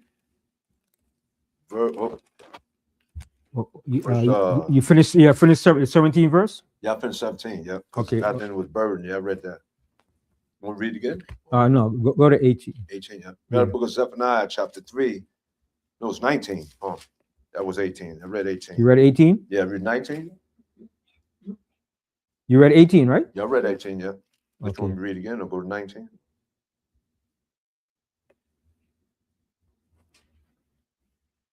Go ahead, read it. The reading of the book of Zephaniah, chapter 3, verse 18 from the top again. I will gather them that are sorrowful for the solemn assembly, who are of thee, to whom the reproach of it was a burden. Behold, at that time I will undo all that afflict thee, and I will save her that halted, and gather her that was driven out. I think you missed out where it says, I will undo all that 50. I said that. Behold, at that time I will undo all that afflict thee, and I will save her that halted, Mhm. and gather her that was driven out. Mhm. And I will get them praise and fame in every land where they have been put to shame. So you see that? So the Most High is going to raise us up and give us fame. All right? In the land that we've been put to shame. And we know the land that we've been put to shame is over here in the Americas, the islands of the Caribbean, Central, South America, wherever we've been scattered as slavery. All right? He's going to raise us up and give us that fame. All right? So that's why the Most High said he will not cast us off forever. All right? So read that verse again. Yep. At the top of Zephaniah chapter 3, verse 19. Behold, at that time I will undo all that afflict thee, and I will save her that halted, and gather her that was driven out. And I will get them praise. I will give them praise. And I will get them praise and fame in every land where they have been put to shame. And we've been put to shame here. All right? Like it says over in the Psalms, all right? He said the reproach which was a burden to us. All right? That slavery was a burden to us, man. All right? Go ahead. At that time will I bring you again, even in the time that I gather you, for I will make you a name and a praise among all people of the earth. When I turn back your captivity before your eyes, said the Lord Most High. So 1948 wasn't based upon this. This is yet to be fulfilled. All right? Because the Most High didn't bring back our captivity yet. The Most High said he's going to do it, not the United Nations, a British mandate. All right? All right? Whoever they put there, the Rockefellers, you understand? The Most High said he's going to do it. So go back to Psalms.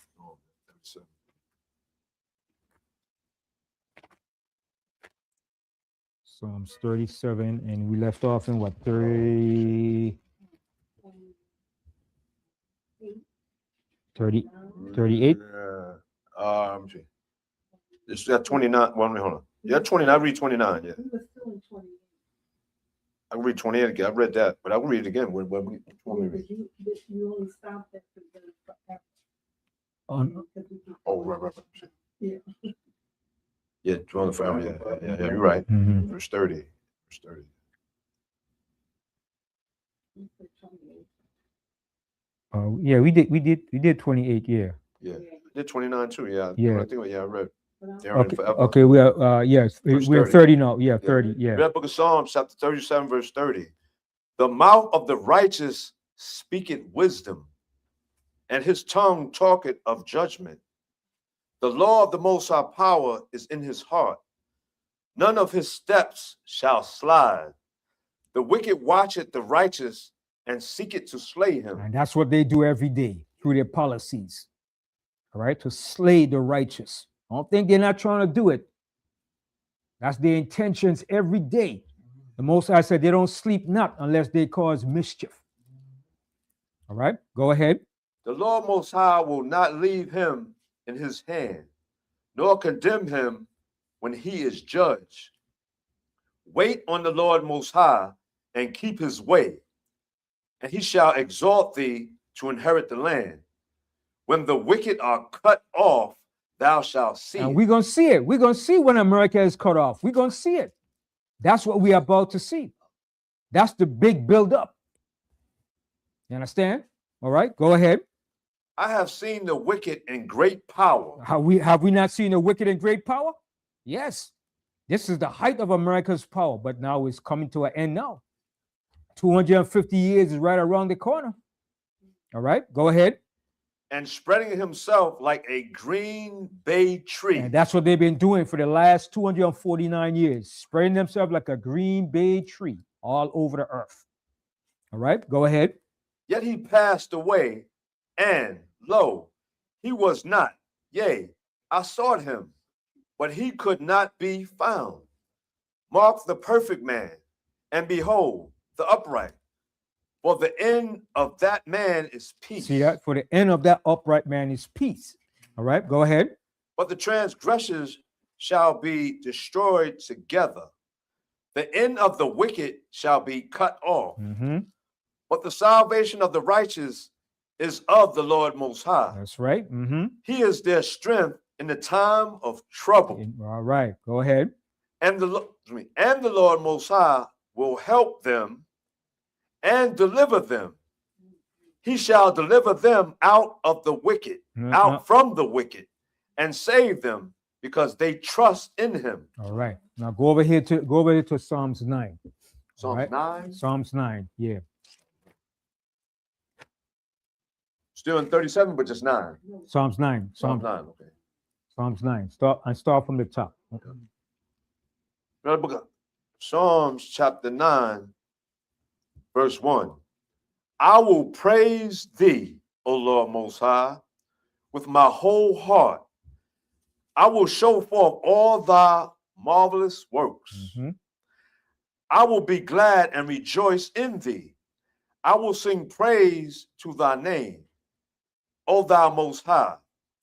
When my enemies are turned back, they shall fall and perish at thy presence. Mm-hmm. But thou hast maintained my right and my cause. Thou sattest in the throne, judging right.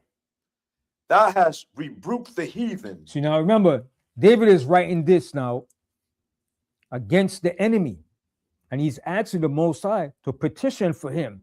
And also, what he's seeing the outcome of the wicked in the end, the final judgment.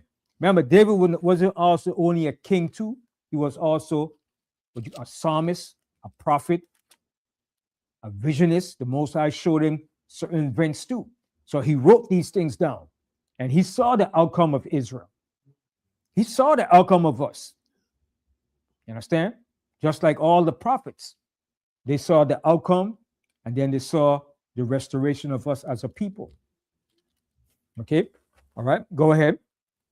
From the top of 9, verse 5. Thou hast rebuked the heathen, thou hast destroyed the wicked, thou hast put out their name forever and ever. Mm-hmm.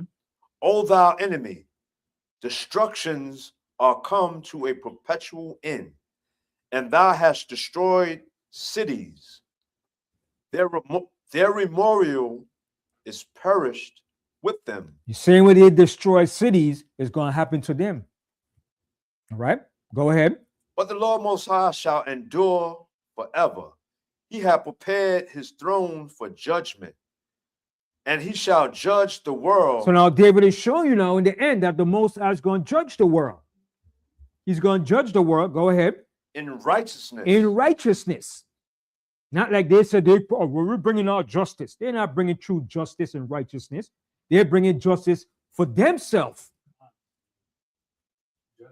Yeah, just us. They're not about no true justice. Because if you're true justice, you will bring your criminals to justice. And there's a lot of criminals in their system. All right, go ahead. He shall minister judgment to the people in uprightness. The Lord Most High also will be a refuge for the oppressed, a refuge in the times of trouble. And they that know thy name will put their trust in thee. For thou, Lord Most High, hast not forsaken them that seek thee. Sing praises to the Lord Most High, which dwelleth in Zion. Declare among the people his doings. When he maketh inquisition for blood, he remembereth them. He forgetteth not the cry of the humble. Have mercy upon me, O Lord Most High. Consider my trouble, which I suffer of them that hate me. Thou that liftest me up from the gates of death, that I may show forth all thy praise in the gates of the daughter of Zion. I will rejoice in thy salvation.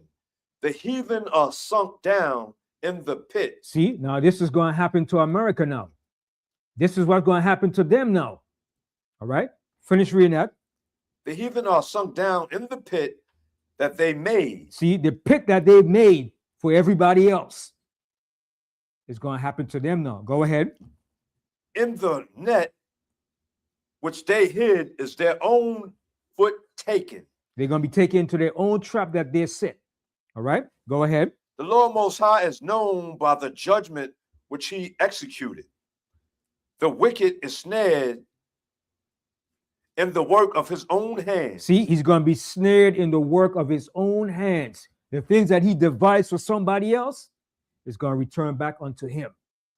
All right? So America is going to be in for a great surprise when they go into Venezuela. It's not because they got so much superior power, but the Most High is going to shift the tides of things. He's going to stage a big upstaging and a big upset. And it's going to be for the people like, how the hell could this happen? You understand? Because remember, the Most High said, hold that and go to Ecclesiastes in the Bible. Ecclesiastes. I like this scripture, man. This scripture is so on point, man. All right? Ecclesiastes. It's right, 7th chapter. 7th chapter, I got you. I think I need one verse 8 though. Says the race is not to the swift. 7. Ready? Chapter 9, verse 16. Right.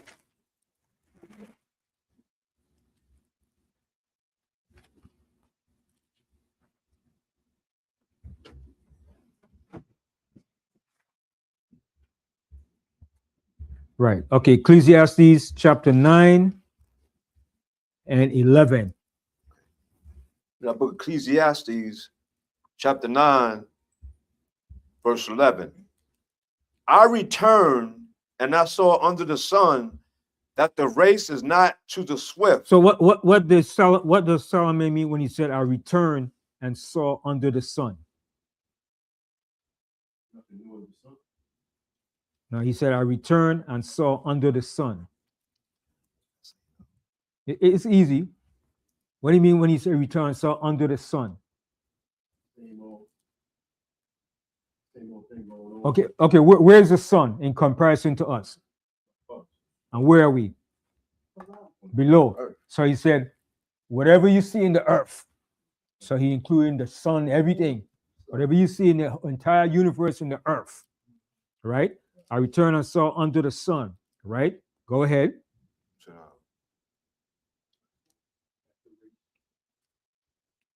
Okay, read it again from the top. Verse 9:11. No, pardon, it was Ecclesiastes. Yeah, Ecclesiastes 9:11. Yeah, 9:11. Read Ecclesiastes chapter 9, verse 11. I returned and saw under the sun that the race is not to the swift. See, the race is not to the swift. I don't care how fast you be. Man, dude, fast, man. Yeah, it's good to be fast sometime, but all the time, that doesn't count. All right, go ahead. Nor the battle to the strong. The battle is not all the time to the one who is the strongest, who got the most superior military power. Not all the time. Not all the time. Okay, go ahead. Neither yet bread to the wise. And bread is not always given to the wise. Well, I'm wise, that's why I got away with what I did. No, not all the time. All right, go ahead. Nor yet riches to men of understanding. Riches is not always to men of understanding. All right, go ahead. Nor yet favor to men of skill. Mm-hmm.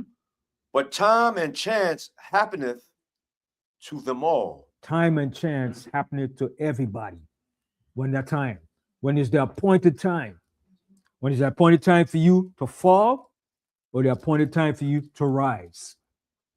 And there's an appointed time for America to fall. And that's what we're going to see. We're going to see that. And the Most High said he's going to cause a shameful spewing upon their glory.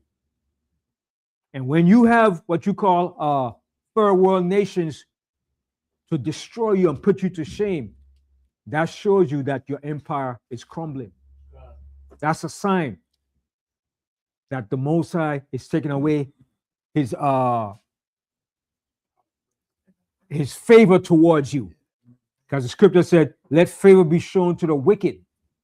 But yet in the land of uprightness, he will not deal rightly. He will not deal justly. Because the Most High extended favor to them. But that favor is running out. It's running out rapidly. All right. So go back to Psalms 9.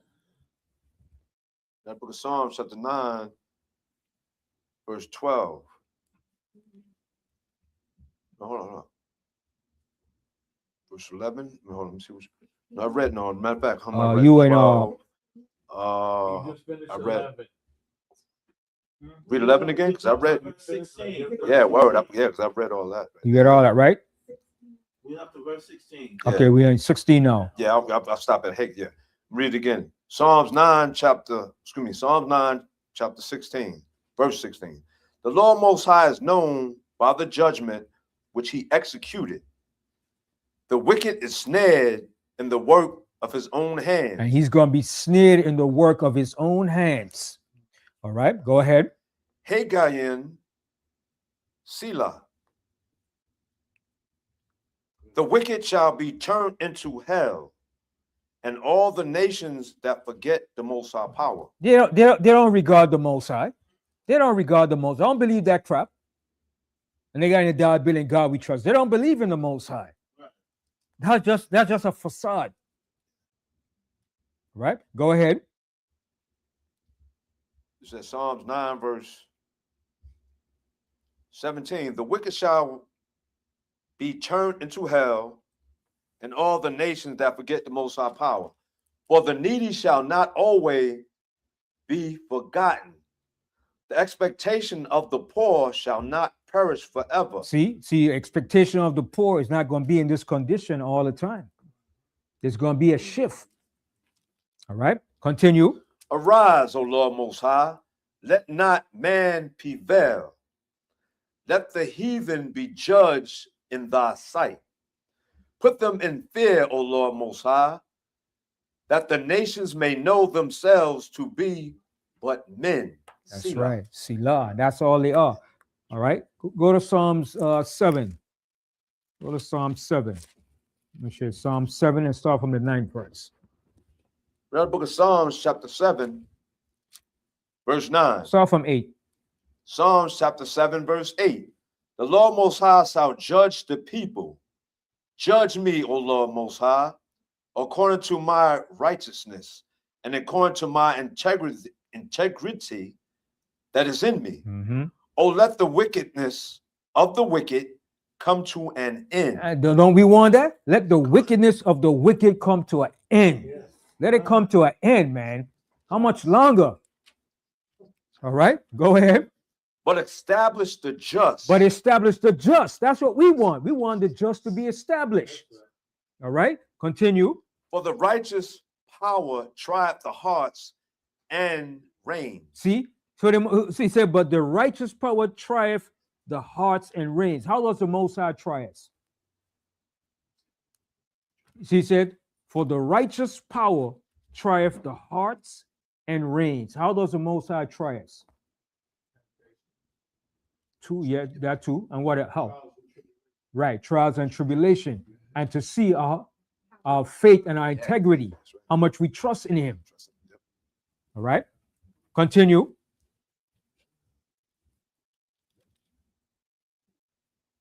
Verse 10.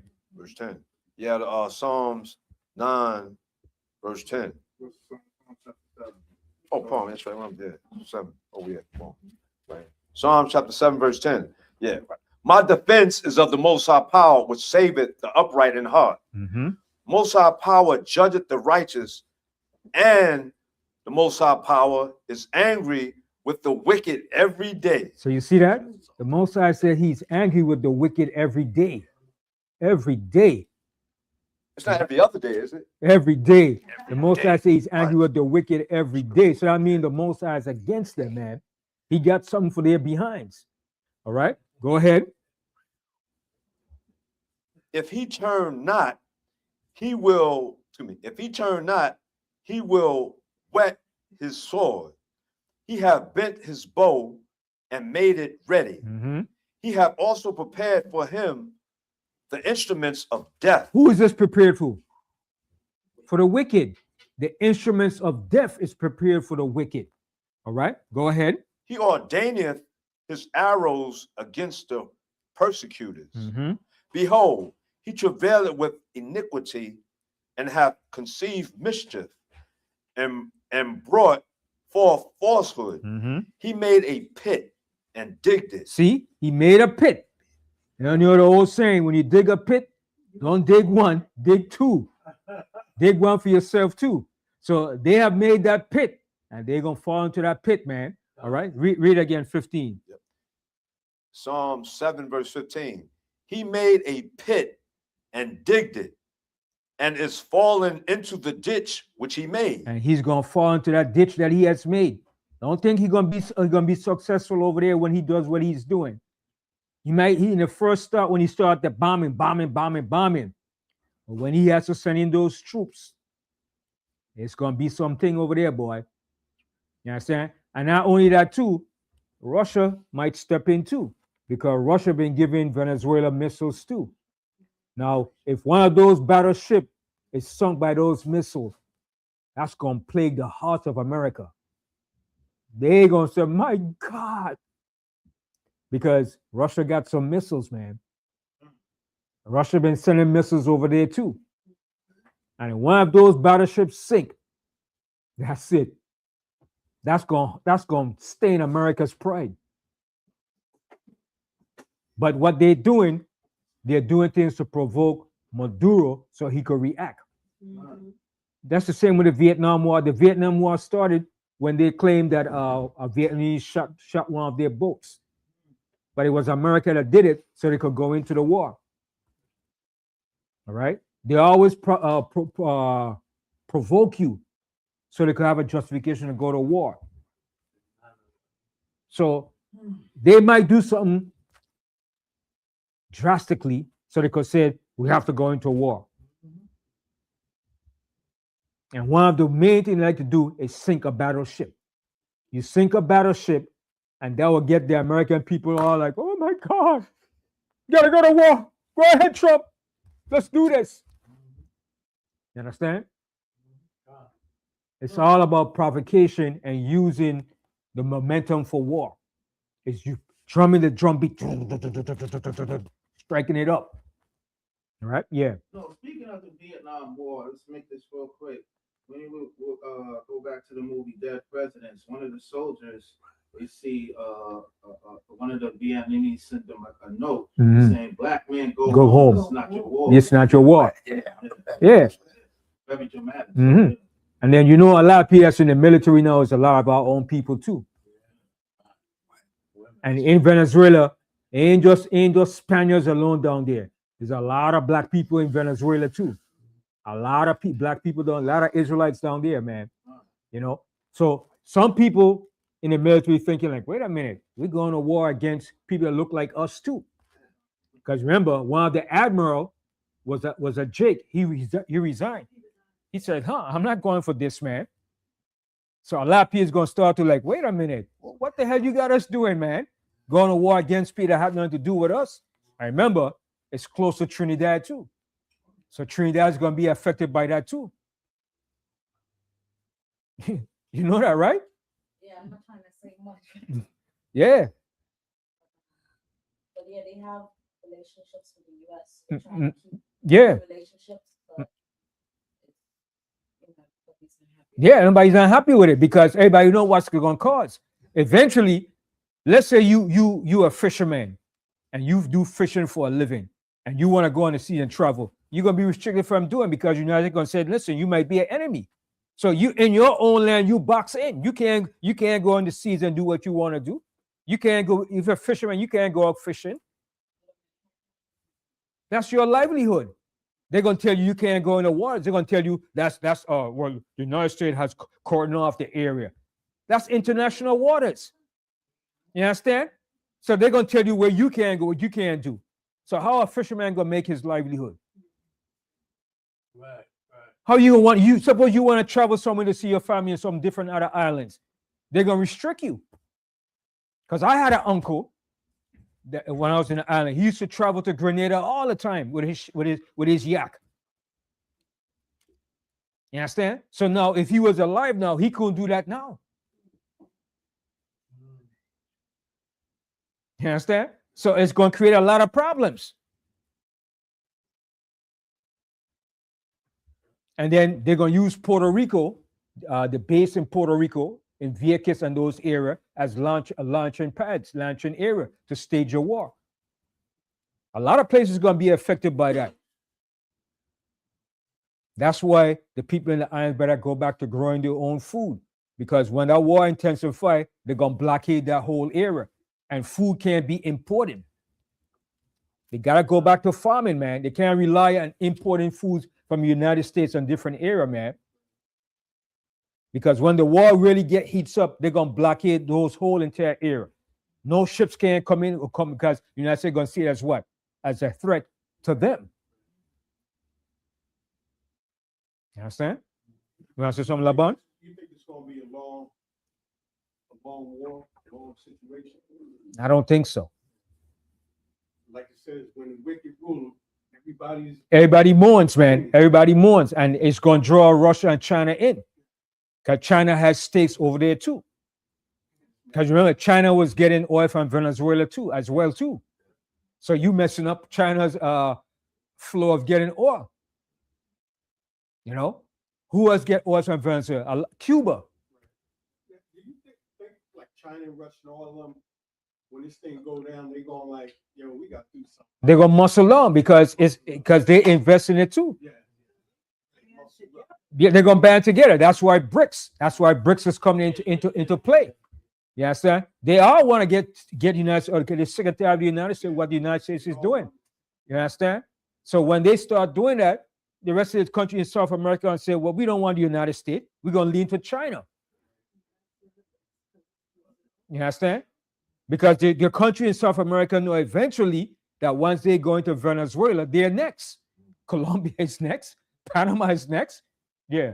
Based off of your last lesson, talk about, America does a lot of grandstanding against their own people. Mm-hmm. So, like what you said about the farmers with the soybeans, they still looking out for China. Mm-hmm. So if China, don't you think there's a lot of grandstanding then? It's more like grandstanding because they can't really mess up.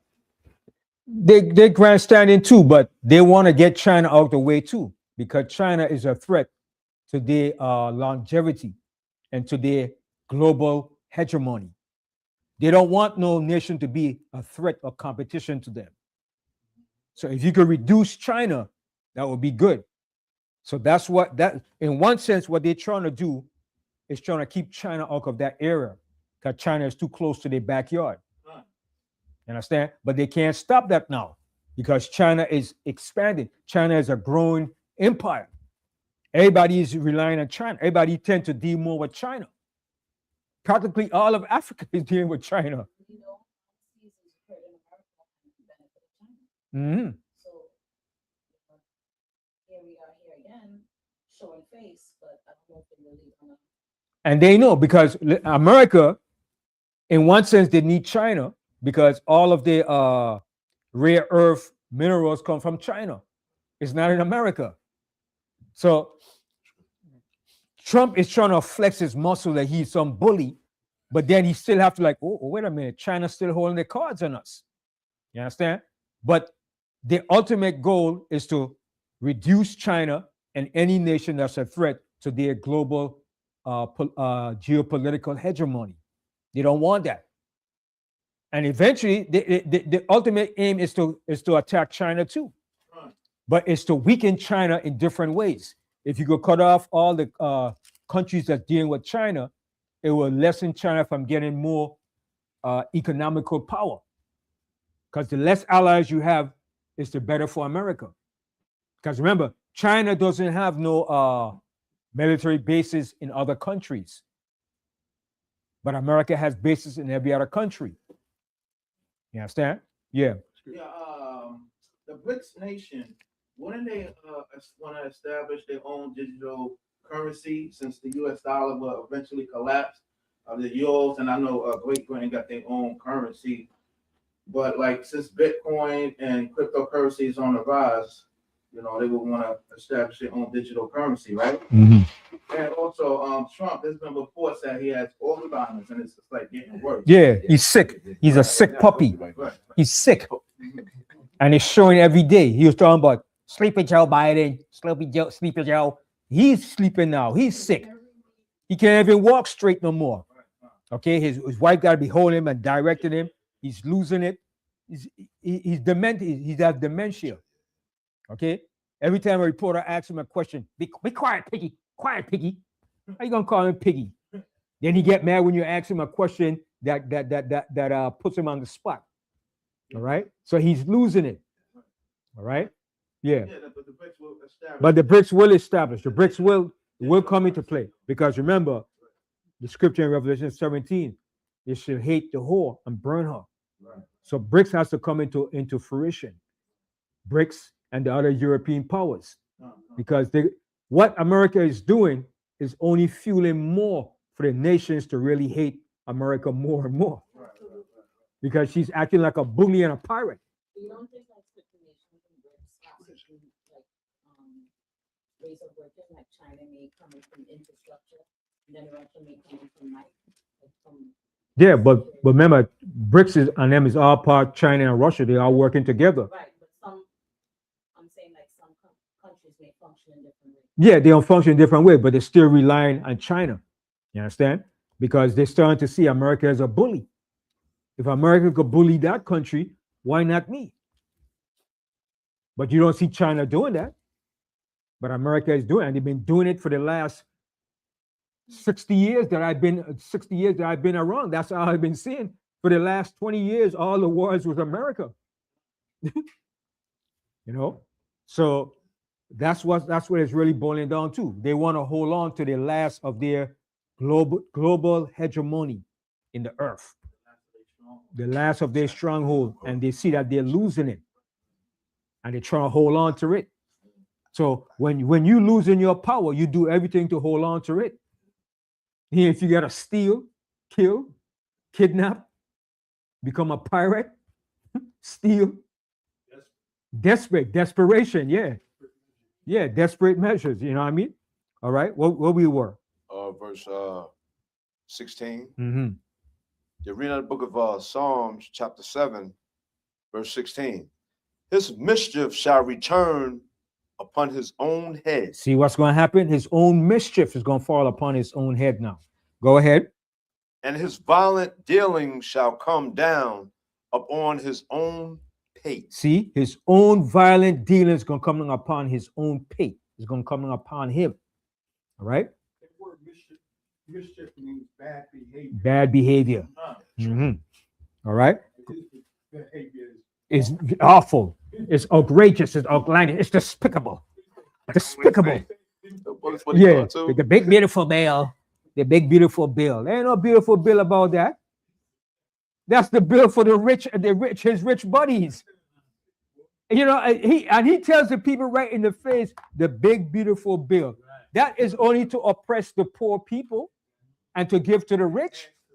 He's right in front of their face. He's telling, I'm giving all the riches to the rich. I don't give a damn about you. That's some straight up BS, man. Go ahead. Verse 17 of Psalm 7, verse 17.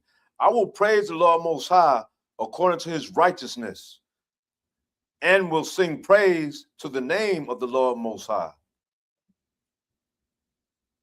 That was it, right? Well, Yeah, that was it on 17. Yeah. all right. Okay, now go over here to the 10th chapter, and we're going to close out from here. 10. Psalms 10? Yeah, Psalms 10. And this is the fate of the wicked. Psalms 10 and start from 1. In that book of Psalms, chapter 10, verse 1. Why standest thou afar off, O Lord Most High? So this is David asking the Most High, why are you standing up far off, man? It's time for you to get busy. Time for you to work. Time for you to step in here and cut this thing off, man. It's been too long. You understand? Go ahead. Why hidest thou thyself in times of trouble? Why are you hiding yourself in the time that we need you, that we're in trouble now? Show yourself now. Show these wicked that you are the power. That's what David is saying. Don't hide yourself no more. Make it be known that you are the power. Get rid of them. David is asking the Most High, get rid of the wicked, man. Is it wrong to ask the Most High, get rid of the wicked? No. That should be in your daily prayer. No, that's right. To get rid of the wicked. Get the wicked out of power, man. All right, go ahead. The wicked in his pride doth persecute the poor. Just like Trump, the big beautiful bill. That big beautiful bill is going to the rich, not to the poor. He's persecuting the poor. He don't even care about his own people. And he told them, if you vote for me, you wouldn't have to vote again no more. And they voted for him. Some idiots, man. But see, that's the blinded the Most High had. The Most High blinded them to that, to make them believe that Trump is righteous. And he's screwing them every which way from now till Sunday. Yeah. That's gonna say right quick. When people don't understand and read the scriptures and we edifying each other, then they're gonna think Trump is helping them. Yeah. But really, he fulfilling prophecy, making things work. Yeah. And the Most High put that delusion on them to Yes, make sir. them believe that he was going to help them. That's great. Give them that strong disillusion to believe a lie, man. And they believe it, that Trump is God sent. He's the savior. He's righteous. How could you believe that? Yeah. Not want to say this, Adam, right quick, but they, which one?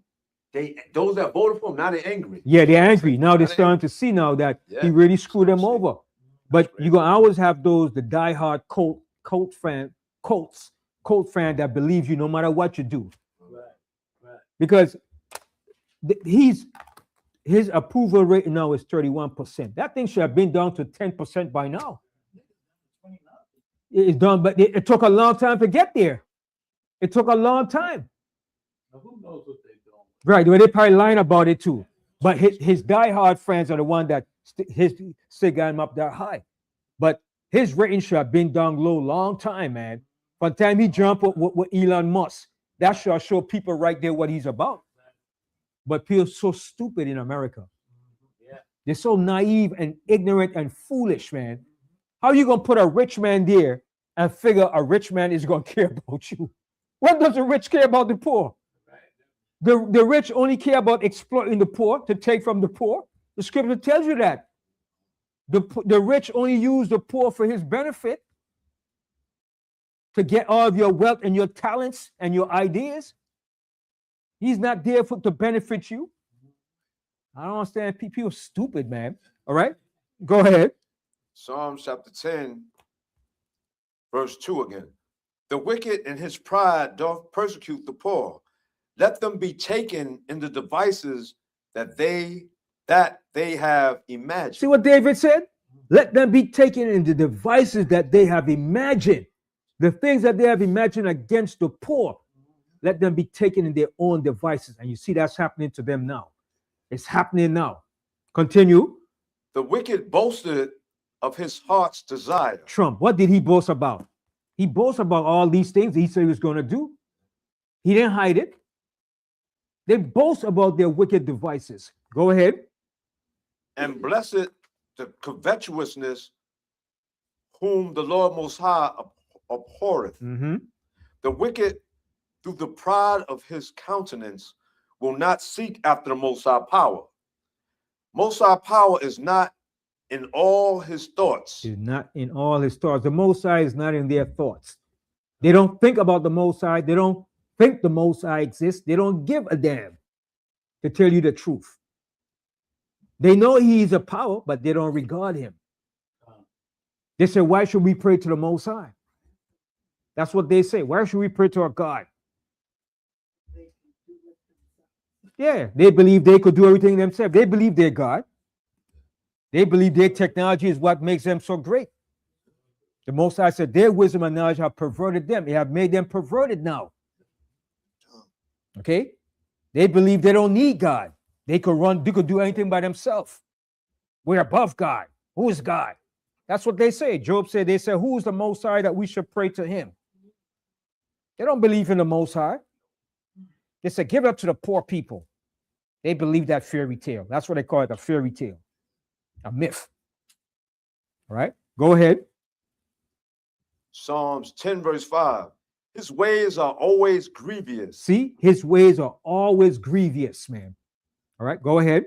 Thy judgments are far above out of his sight. As for all his enemies, he puffeth at them. So you see, he puffeth at them. Have no regards for them. All right, go ahead. He has said in his heart, I shall not be moved. And they believe that. They believe they're not going to fall or be destroyed or stop ruling. Continue. For I shall never be in adversity. See, that's what they figure. But they're going to be in adversity. It's coming. It's here. All right, go ahead. His mouth is full of cursing and deceit See? and fraud. See, they're frauds. That's all they're about. Deceit, cursing, and fraud. Continue. Under his tongue is mischief and vanity. Mm-hmm. He sitteth in the lurking places of the villages. In the secret places doth he murder the innocent. And who does that? Who specifically does that? The CIA. That's their job. They lurk in the secret. Remember, the CIA is not public out there what they're doing and what the things that they do. They give cover to them. No, we don't do stuff like that. But who's in your country undermining, upstaging your country, paying off leaders? The CIA, the World Bank, the IMF. They all work together. All right? Just like in Jamaica too. They got the leader got paid off. The IMF was when him there already, paid him off. Now he's gonna make witchcraft a law in Jamaica. Yeah. The Prime Minister of Jamaica gonna make witchcraft a law. Ain't nobody ever done that. When he went to kiss the wall over there, that's what happened. He sold out. Unbelievable, yeah. So why didn't the people try to get rid of it? It's too late now. He's already in there now. They can't get him out. It was a choice they had: either vote for him or another enemy. His name is Golden, a so-called Jew, but he looked like black people. So it was a choice: either you get a native black person, or you get somebody that represents the master. So it was the choice that they make up here, the lesser of the evil. Then they got him, but he sold out anyway. So the people was like, what the hell is this? Ain't nobody in the Caribbean island ever did stuff that passed a law for witchcraft. Not even Haiti, that deals with voodoo, they didn't pass no law to do stuff like that. But that's what he wants to implement. Then he said Jamaica is going to become a smart city. He's going to make one of the city in Jamaica a smart city. So what he wants to bring in is all the new high-tech AI technology, robotic dogs, and all that stuff. People in Jamaica said, what the hell is this? The people said, you really sold out now. Hey, it might come soon, man. That happens in Jamaica, man. It don't take much to trigger that off, man. You understand? Yeah, that's why the Most High brought that hurricane, because of the crap that he was implementing, man. Yeah. No, I was saying Dominican Republic, the neighboring country of Haiti or island of Haiti, they're into witchcraft too, but not on a high level like Haiti. I believe it's called. But now it's more Santeria. Yeah. Mm-hmm. Yeah. But it's not, they didn't make it illegal. They didn't make it a law to make it legal. But that's what he wants to do. He wants to make witchcraft illegal in the island. That's insanity, man. So he sold out. He sold out of the place. Yeah. And the Most High is only going to send more destruction. That's all he gonna do. That's why he sent that destruction, man. That's why he sent that hurricane. It's too much wickedness, man. All right, go ahead. Psalms 10, right there, verse 9 again. He lied in wait, matter of fact, no, let me finish 8 again. He sitteth in the lurking places of the villages. In the secret places doth he murder the innocent. His eyes are privately set against the poor. So you see that his eyes are privily set against the poor. He look down and scorn the poor people. Take advantage of them. Exploit them. All right, go ahead. He lied in wait secretly as a lion in his den. See what he does? He waits secretly to destroy you. And you figure, well, how did a country go so poor? How did Venezuela get so poor overnight? Because they put sanctions, blockades. They did everything in their power to undermine that country. Remember, when Chavez was there, that country was selling oil to the United States, oil everywhere. It was a rich country.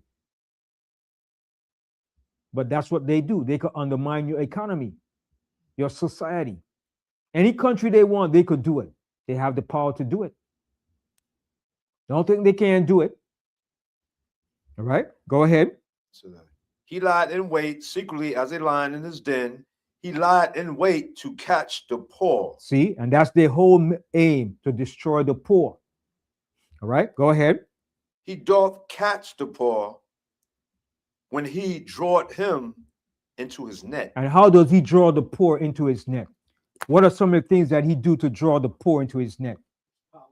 Right. Right. Money, bribe them, pay them off. All right, to create division. Pay them good. Be a good stool pigeon for me. Come work for me. Bribes. Yep, bribes. I'll pay you if you just do this for me. And that's what the poor do. The poor fall for it because the poor say, well, I'm poor. I gotta make money. So they do it. When you set a bait or a trap before somebody that's lucrative and looks very good, they'll fall for it. If you pour all your life and they come and sit down and say and talk to you, say, come here for a minute. I gotta talk to you. That's what I'll do for you. But I need something in return. What?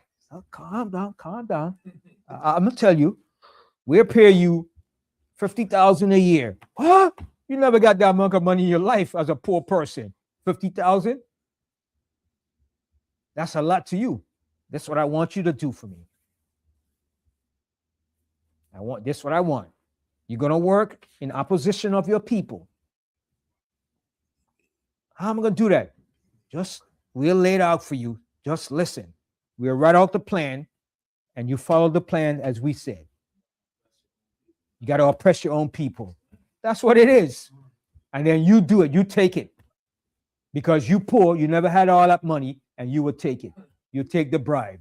And here you are, working for them as a sambo soldier, oppressing your own people. You helping the oppressor to oppress your own people. And Malcolm said it. The oppressor will have you believing that the oppressed is the oppressor and the oppressor is the oppressed. And it's so true.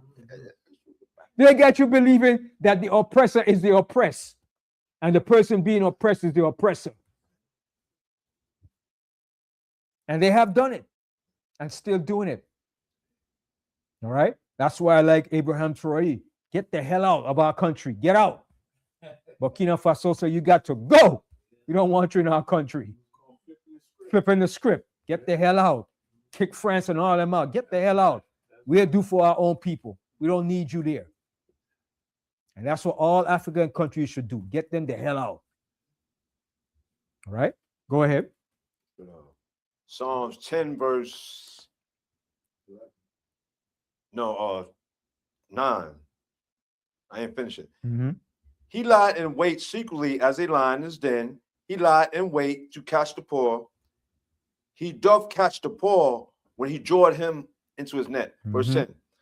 And He his net, crouched his net are all his different traps that he set to entangle the poor. All right, go ahead. He crouched it and stumbled himself. And humble it. Okay, yeah. He crouched and humbled himself that the poor may fall by his strong ones. So how does he do that? Give some attributes how he does that. Read it again. Yeah. He And- crouched it and humbled himself that the poor may fall by his strong ones. So how does the poor fall for that? How does a poor person fall for that? He said he croucheth and he humbleth himself. So what is he showing you?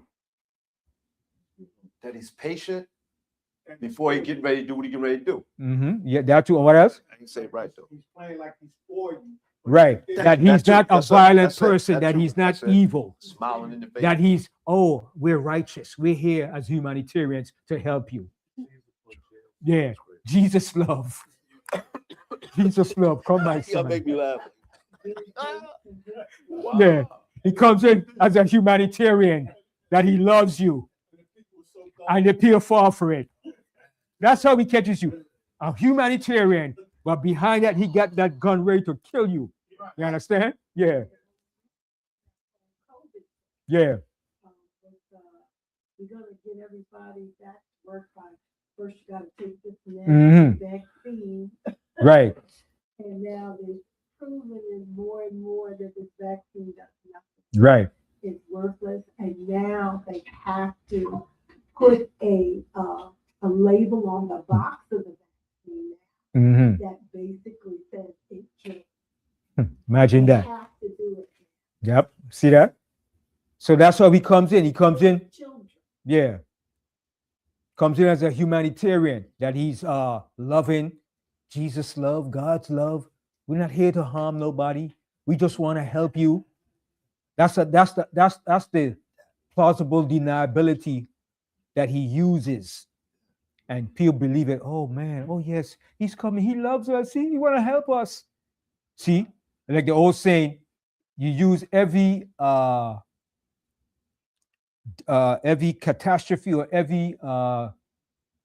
everything that's destructive to your advantage. So, like, let's say a country got devastated by a hurricane or a flood or something, then he comes in as if I'm here to help you. But that's a hidden agenda. That's a hidden agenda. That's why they knocked off 4 years ago the president of Haiti. Yeah. Great. Mhm. They didn't want to enforce the COVID down. They wasn't wearing face masks. I still got the video. Right. They wasn't wearing the face mask. There was no social distancing out there. Mm-hmm. Yeah. Yeah, they got rid of him. Yeah, they came in as just yeah. Nobody was sick. Right. Right. That's why he was like, we don't need to do this. Right. Here- Right. And then they force him to do it. Force him to do it. Yeah. Bring in drastic means. Just like Colin Powell, he got rid of Aristide. They came in as if they were such, oh, we're here to help you, Aristide. No. They was there to get him out the country so he doesn't bring back the remembrance of the people, to bring back Haiti as a republic so they could have their own wealth. He was fighting for them to have back their wealth. And what did Colin Powell did? They sent down the military and got him out of Haiti and took him to South Africa.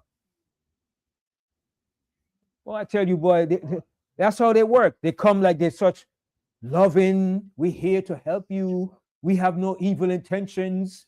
Jesus love, God love. They come with that Caesar Borgia type mentality. Love, love, Jesus love. Then behind that is a hidden agenda. You understand? It's about war, stealing, and setting up their own agenda for their benefit. Because that one that Gabriel brought up about Citibank, that caught me. I never knew that, boy. That's heavy, man. And a bank, when a bank is in your country, man, that means they run your country. They control it, man. They control everything. The finances, the economics, the politics. But I always knew the United States controlled Haiti currency. Because once they took over the island, that was the main thing. Whenever you take over somebody's country, you control the currency. You control the economy of that country. The good, yeah. Mm-hmm. Yeah. All right. Just like Jamaica money is printed in England. What's the sense of that? Well, you printing my money. Supposed to be an independent. You understand? Right? Go ahead. It's, Psalms 10, verse 11. He has said in his heart, God Most High Power hath forgotten. He hidden his face. He will never see it. See, they said the Most High hide his face. He ain't seeing what we're doing. There's no God. He doesn't care about that. Read that verse again. Psalms 10, verse 11. He has said in his heart, God Most High Power hath forgotten. Yeah, the Most High have forgotten what he has done to us, what he did to us. That's what he's saying. Your God has remembered what I did to you. That's why people have Stockholm syndrome. All right, go ahead. He hideth his face. He said, God hiding. God is hiding his face from what we have done. Go ahead. He will never see it. Mm-hmm. Arise, O Lord Most High. But this is what David said. David said, arise, O Most High. Go ahead. O power, lift up thine hand. Forget not the humble. Don't forget us. Don't forget the humble. All right, go ahead. Wherefore doth the wicked contemn Most High Power? See what he says? Wherefore does the wicked contemn the Most High? They don't have no regards for the Most High. They have no fear of the Most High. All right, go ahead. He has said in his heart, thou wilt not require it. The Most High is not going to require what we did to these niggas, what we did to the people of the earth. That's what he's saying. That's what he believes in his disillusioned mind. All right, go ahead. Thou hast seen it, for thou boldest Behold mischief. this. Behold this. For thou beholdest mischief and spite, and require it with thine hand. The poor committed himself unto thee. Thou art the helper of the fatherless. Mm-hmm. Break thou the arm of the wicked. See what David said? Break down the arm of the wicked. Break him down. Bust him up. Okay, go ahead. Break thou the arm of the wicked and the evil man. Seek out his wickedness till thou find none. The Lord Most High is king forever and ever. The heathen are perished out of his land. Mm-hmm. Lord Most High, thou hast heard the desire of the humble. Thou wilt prepare their heart. Thou wilt cause thine ear to hear, Mm-hmm. to judge the fatherless and the oppressed. See, to judge the fatherless and the oppressed. All right, go ahead. That the man of the earth may no more oppress. Who's the man of the earth that's oppressing the people? The white man. Ain't nobody else oppressing the people in the earth but the white man. So David said, destroy the man that's oppressing the people of the earth. That's what David said. And you think they don't know this? When they read, they said, that's talking about us, We're the oppressors. Yeah, you ask anybody around the world, who's the oppressor? And they will tell you. Ask the people in Vietnam, in Cambodia. Ask anybody around the world, who's the oppressor of the earth? And they'll tell you it's him. All right? So the Most High is going to bring them to judgment, and their kingdom is coming to an end, and they know it. And this is their last stand out of desperation to hold on to the last remaining power that they have. All right? And I'm going to close up my class with this here, and that we pay attention, we watch what's going on. Don't be ignorant to the devices of the wicked, but watch, because everything that he is doing is an agenda to it. All right? And it's to fight against you. But our defense is the Most High. And every time they do their acts to fight against us, the Most High responds back. So when they go tick to tack against us, the Most High comes back and cause an ill effect to them. That's why the Most High says this in Isaiah 19. I'm going to close out on this here. Isaiah 19. All right. So what's happening to them now is something that they can't control. They have no control over it no more. right? Isaiah 19, 14, or you want something else? Isaiah 19 and 14. The book of the book of Isaiah, chapter 19, verse 14. The Lord Most High have mingled a perverse spirit. See, and what does that word perverse mean? Corrupt, something that's something that's not normal, something that's out from the natural way of doing things. Okay, it's so corrupt and pervasive that is no way to stop or control it. So read that verse again. The Lord Most High have mingled a perverse spirit in the midst thereof. So in the midst of their society, their government, everything that they have, go ahead. And they have caused Egypt to err in every work thereof. See, so it's causing them to error in every work that they put forth to do. Even what Trump is planning to do is going to cause a backlash and an error. Everything he's doing is affecting his own people now. Go ahead. As a drunken man staggereth in his vomit, Mm-hmm. neither shall there be any work for Egypt, which the head or tail, branch or rush may do. In that day shall Egypt be like unto women. They become weak. They're going to start to become real weak and feeble. All right, go ahead. And it shall be afraid and fear because of the shaking of the hand of the Lord Most High of hosts. Now from there, I'm going to close. Okay, go to Jeremiah 30. And this is the final conclusion of what the Most High is doing now. Now that the Most High have taken off the punishment that was on us for the last 400 years, now he's putting the judgment and the punishment and the curses and every ill effect upon them now. All right, go to Jeremiah 30. Start from the top, Jeremiah 30 and 1. The book of Jeremiah, chapter 30, verse 1. The word that came to Jeremiah from the Lord Most High, saying, Thus speaketh the Lord Most High, power of Israel, saying, Write thee all the words that I have spoken unto thee in a book. So this is the book here today now. This is the book here. All right, continue. For lo, the days come, said the Lord Most High, that I, the Most High, will bring again the captivity of my people Israel and Judah. See, that's the time we're living in now, and that's about to happen. This is the next stage that's about to proceed after the downfall of America. All right, go ahead. Said the Lord Most High, and I will cause them to return to the land that I gave to their fathers, and they shall possess it. And we're going to possess it. All right, go ahead. And these are the words that the Lord Most High spoke concerning Israel and concerning Judah. Concerning both Judah and Israel, because we were split into what? Two nations or two kingdoms.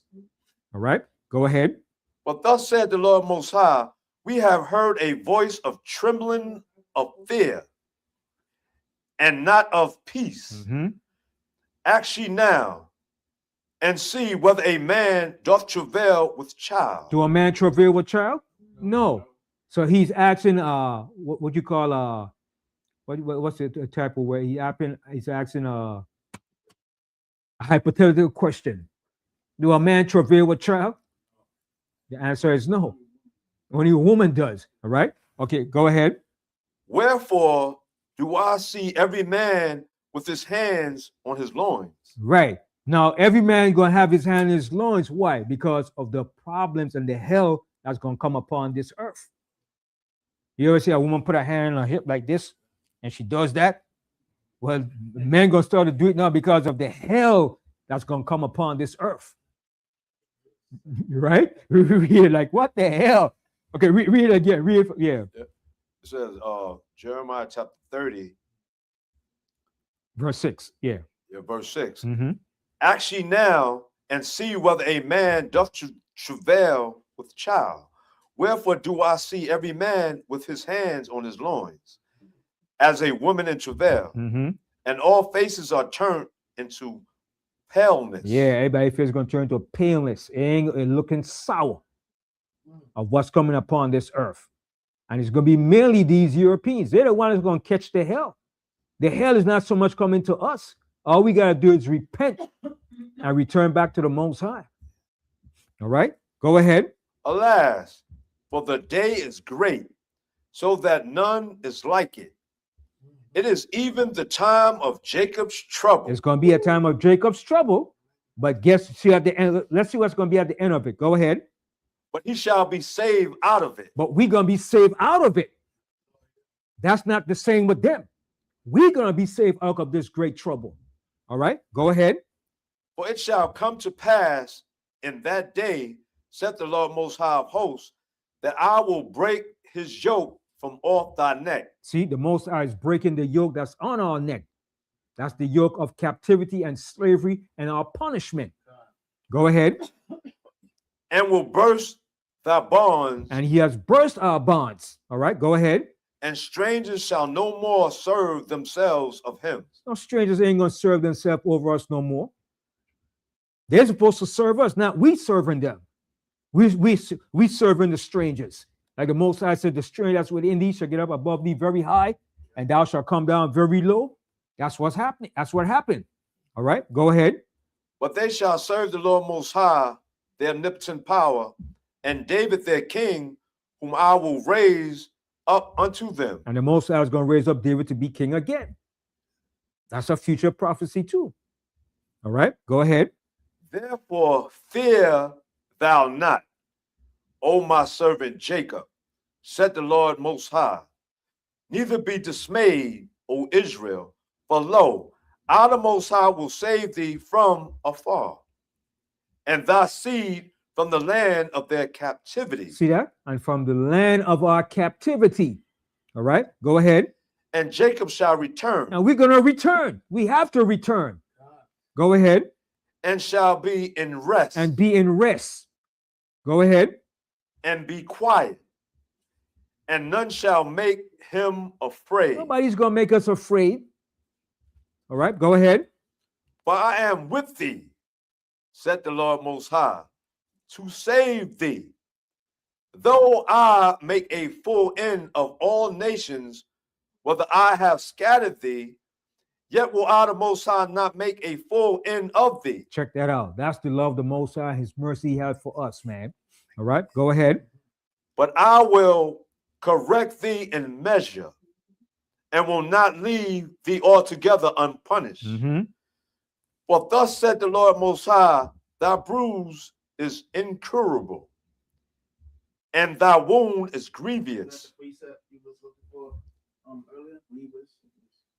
No, not this one. No, it's in Isaiah. Yeah. There is none to plead thy cause, that thou mayest be bound up. Thou hast no healing medicines. All thy lovers have forgotten thee. They seek thee not, for I have wounded thee with the wound of an enemy. Okay, that's good. That's it. Just one more, and that's it. We're going to close out. Let me share this one here.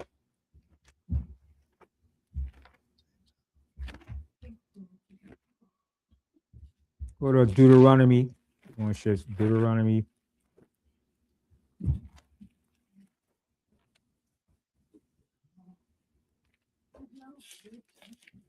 Deuteronomy 30. Deuteronomy 31 and 2. The book of Deuteronomy, chapter 30, verse 1. And it shall come to pass, when all these things are come up on thee, the blessings and the curse, which I the Most High have set before thee. And all these came about the blessing and the curse. All right. The last thing that we had to experience and go through was the curse. All right. Go ahead. And thou shalt call them to mind among all nations, whether the Lord Most High, thy exclusive power, hath driven thee, and shalt return unto the Lord Most High, thy ultimate power, and shalt obey his voice according to all that I command thee this day, thou and thy children, with all thine heart and with all thy soul, that then the Lord Most High, thy power, which turn will turn their captivity. Will. Pardon me. Let me read it again. Deuteronomy 30, verse 3. that then the Lord Most High, thy power will turn thy captivity and have compassion upon thee, Mm-hmm. and will return and gather thee from all the nations, whether the Lord Most High, thy power, have scattered thee. Mm-hmm. If any of thine be driven out unto the utmost parts of heaven, from thence will the Lord Most High, thy omnipotent power, gather thee, Mm-hmm. and from thence will he fetch thee. That's right. Mm-hmm. And the Lord Most High, thy power, will bring thee into the land which thy fathers possessed, and thou shalt possess it. And he will do thee good, and multiply thee above thy fathers. So he's going to multiply us more than our fathers before us. All right, go ahead. And the Lord Most High, thy omnipotent power, will circumcise thine heart and the heart of thy seed, to love the Most High thy power with all thine heart and with all thy soul, that thou mayest live. And the Lord Most High thy power will put all these curses upon thine enemies. And that's what the Most High is doing now. He's going to reverse and put all these curses upon our enemies. And they're going to see it, and ain't nothing they could do to stop it. Same curses in Deuteronomy 28. It's going to come upon them. Go ahead. And on them that hate thee, which persecute thee, and thou shalt return and obey the voice of the Lord Most High, and to do all his commandments which I, the Most High, commanded thee this day. That's it. But I want to find that scripture. It's in Isaiah. The Most High said he was grieved while we was give me 1 second. Yeah, I'll find that scripture.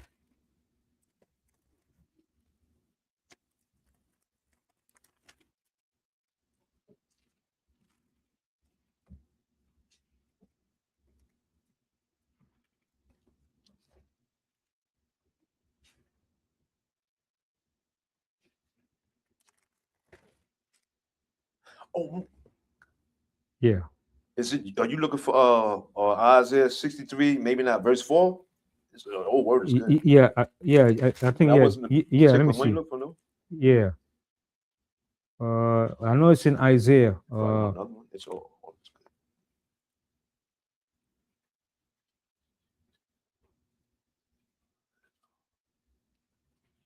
Okay, Isaiah 63 and 9. And no, go to 9. Okay, read out Isaiah Isaiah 63, and 9. verse 9.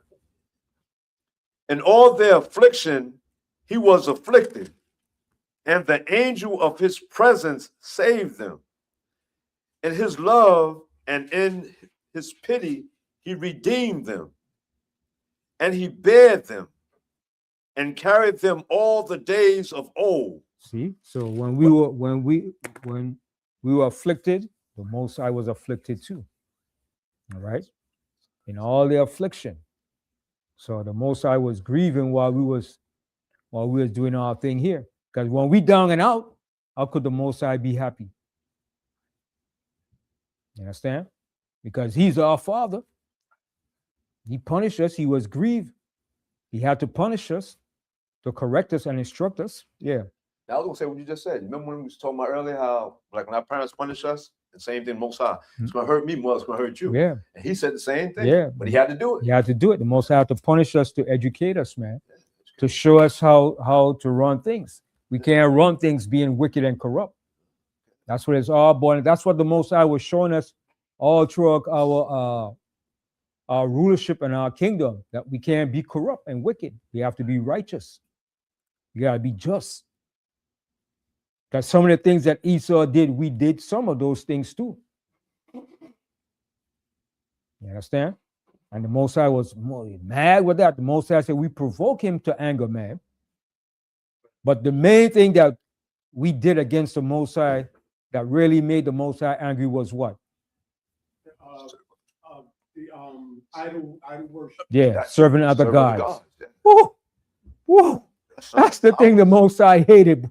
Most High said, get the hell out of my sight. Most High even called us evil, man. Most High said, I hated that thing that we did, man. That thing made the Most High mad, man.